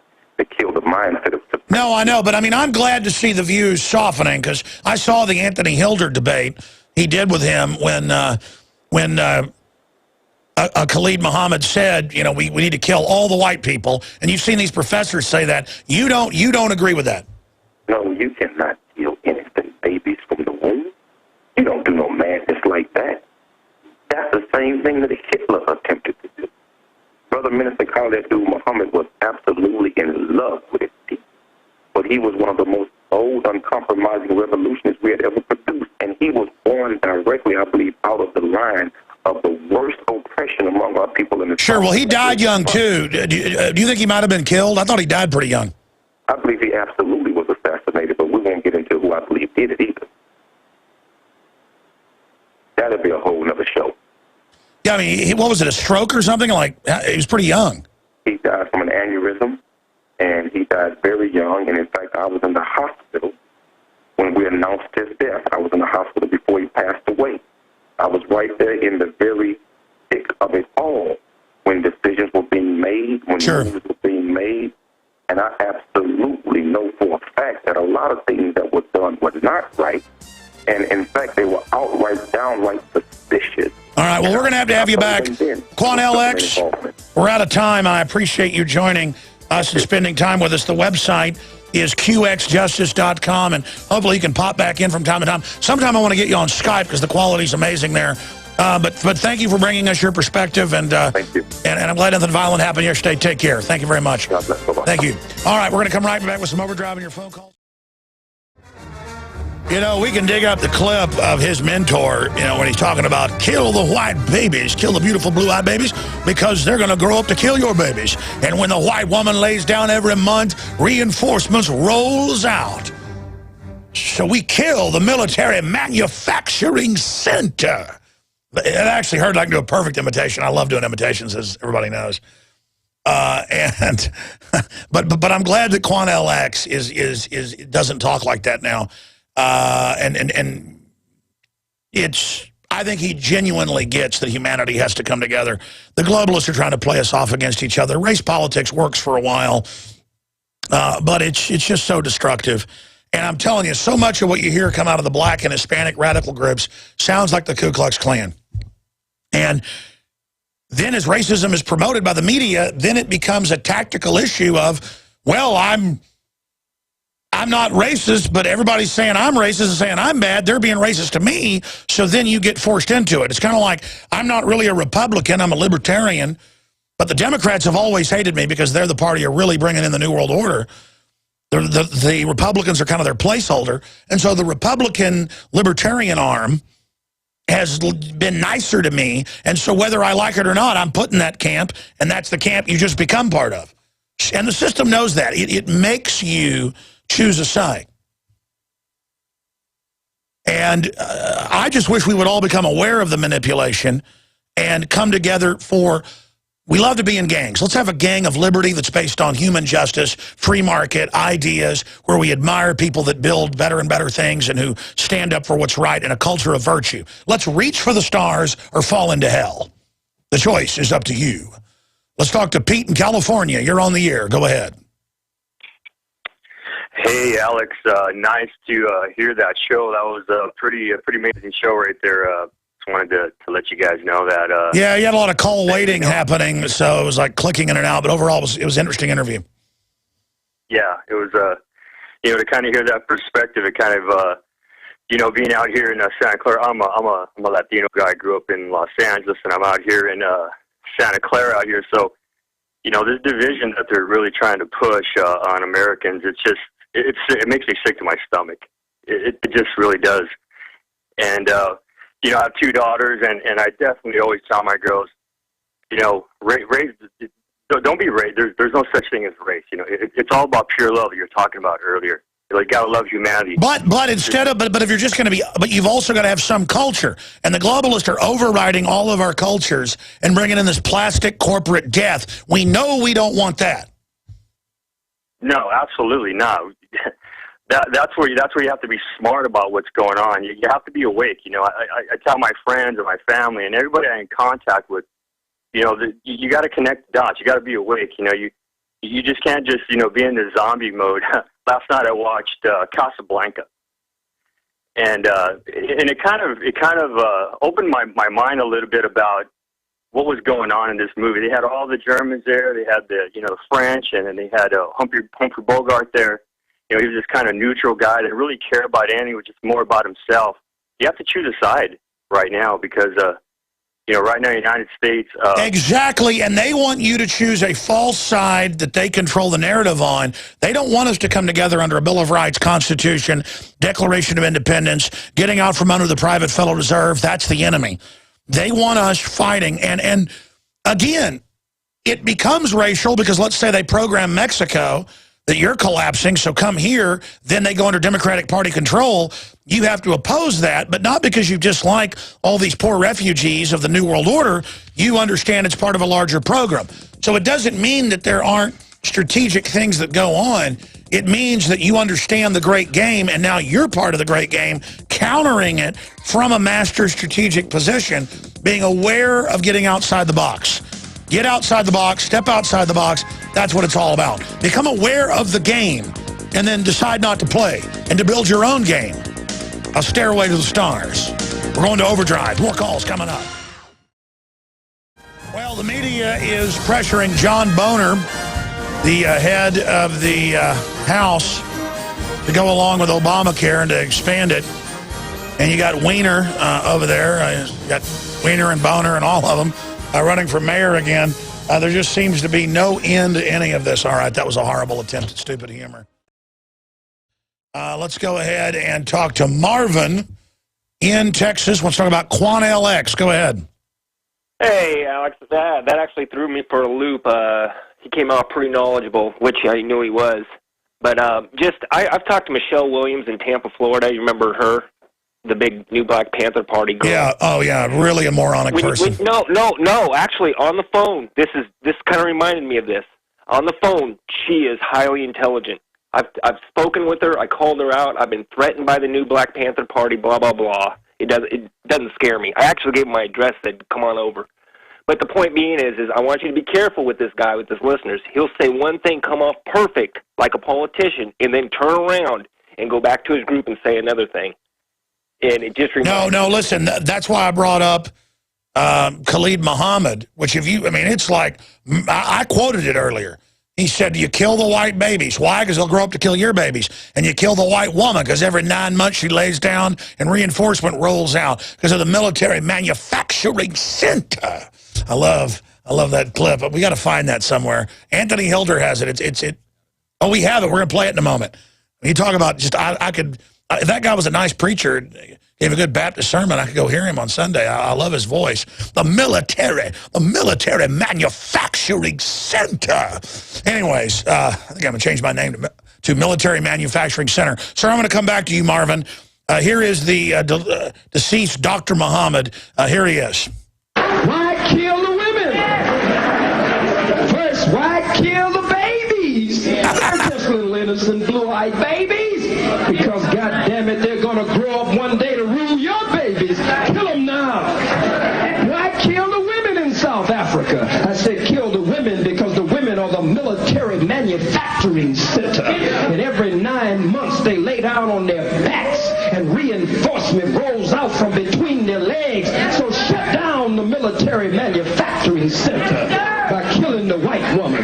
Why kill the elder crackers? The old crepit crackers in South Africa. How in the hell you think they got old? They got old, oppressing and killing. All right, that's good. We ought to get that black professor, too. Search black professor says kill all whites. It was a few years ago, and they defended it. So my whole point is, this is like Hitler. I mean, that's a genocide. Kill everybody. Hey, don't worry. 7% of the world's white. Most whites are, quote, intermarrying. So there's not going to be any white people. But don't worry. If you got lighter skin, you're going to get killed because you got devil blood. And the devil blood is the most evil and has got to be dealt with. And if you're not as black as Dr. Muhammad, then we're going to chop your head off, you white devil. Anyways, kind of fun to talk like that. Hey, I can do the redneck voices. I can do the black preacher voices as well. I've actually been offered jobs in voiceovers in Hollywood. The problem is I'd have to live out there. They want you there to do like weekly auditions for movies and stuff. Maybe I should just do all that. Take my cracker butt out to Hollywood and make a bunch of money and sit around drinking pina coladas.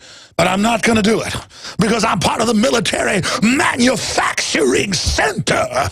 Man, I love talking like that. I think I could be my new persona. All right, let's go to Jose. Oh, no, Marvin, is that what you're talking about? Are you saying Quanell X talks like that? Yeah. I'm just saying you got to be real careful with him because, like on the new Black Panther... But that's coming from a cracker. Yes, and I'm also in a biracial marriage, and she's part black. So I don't know what I'm going to do. Well, those babies are evil because they're part white and need to be dealt with.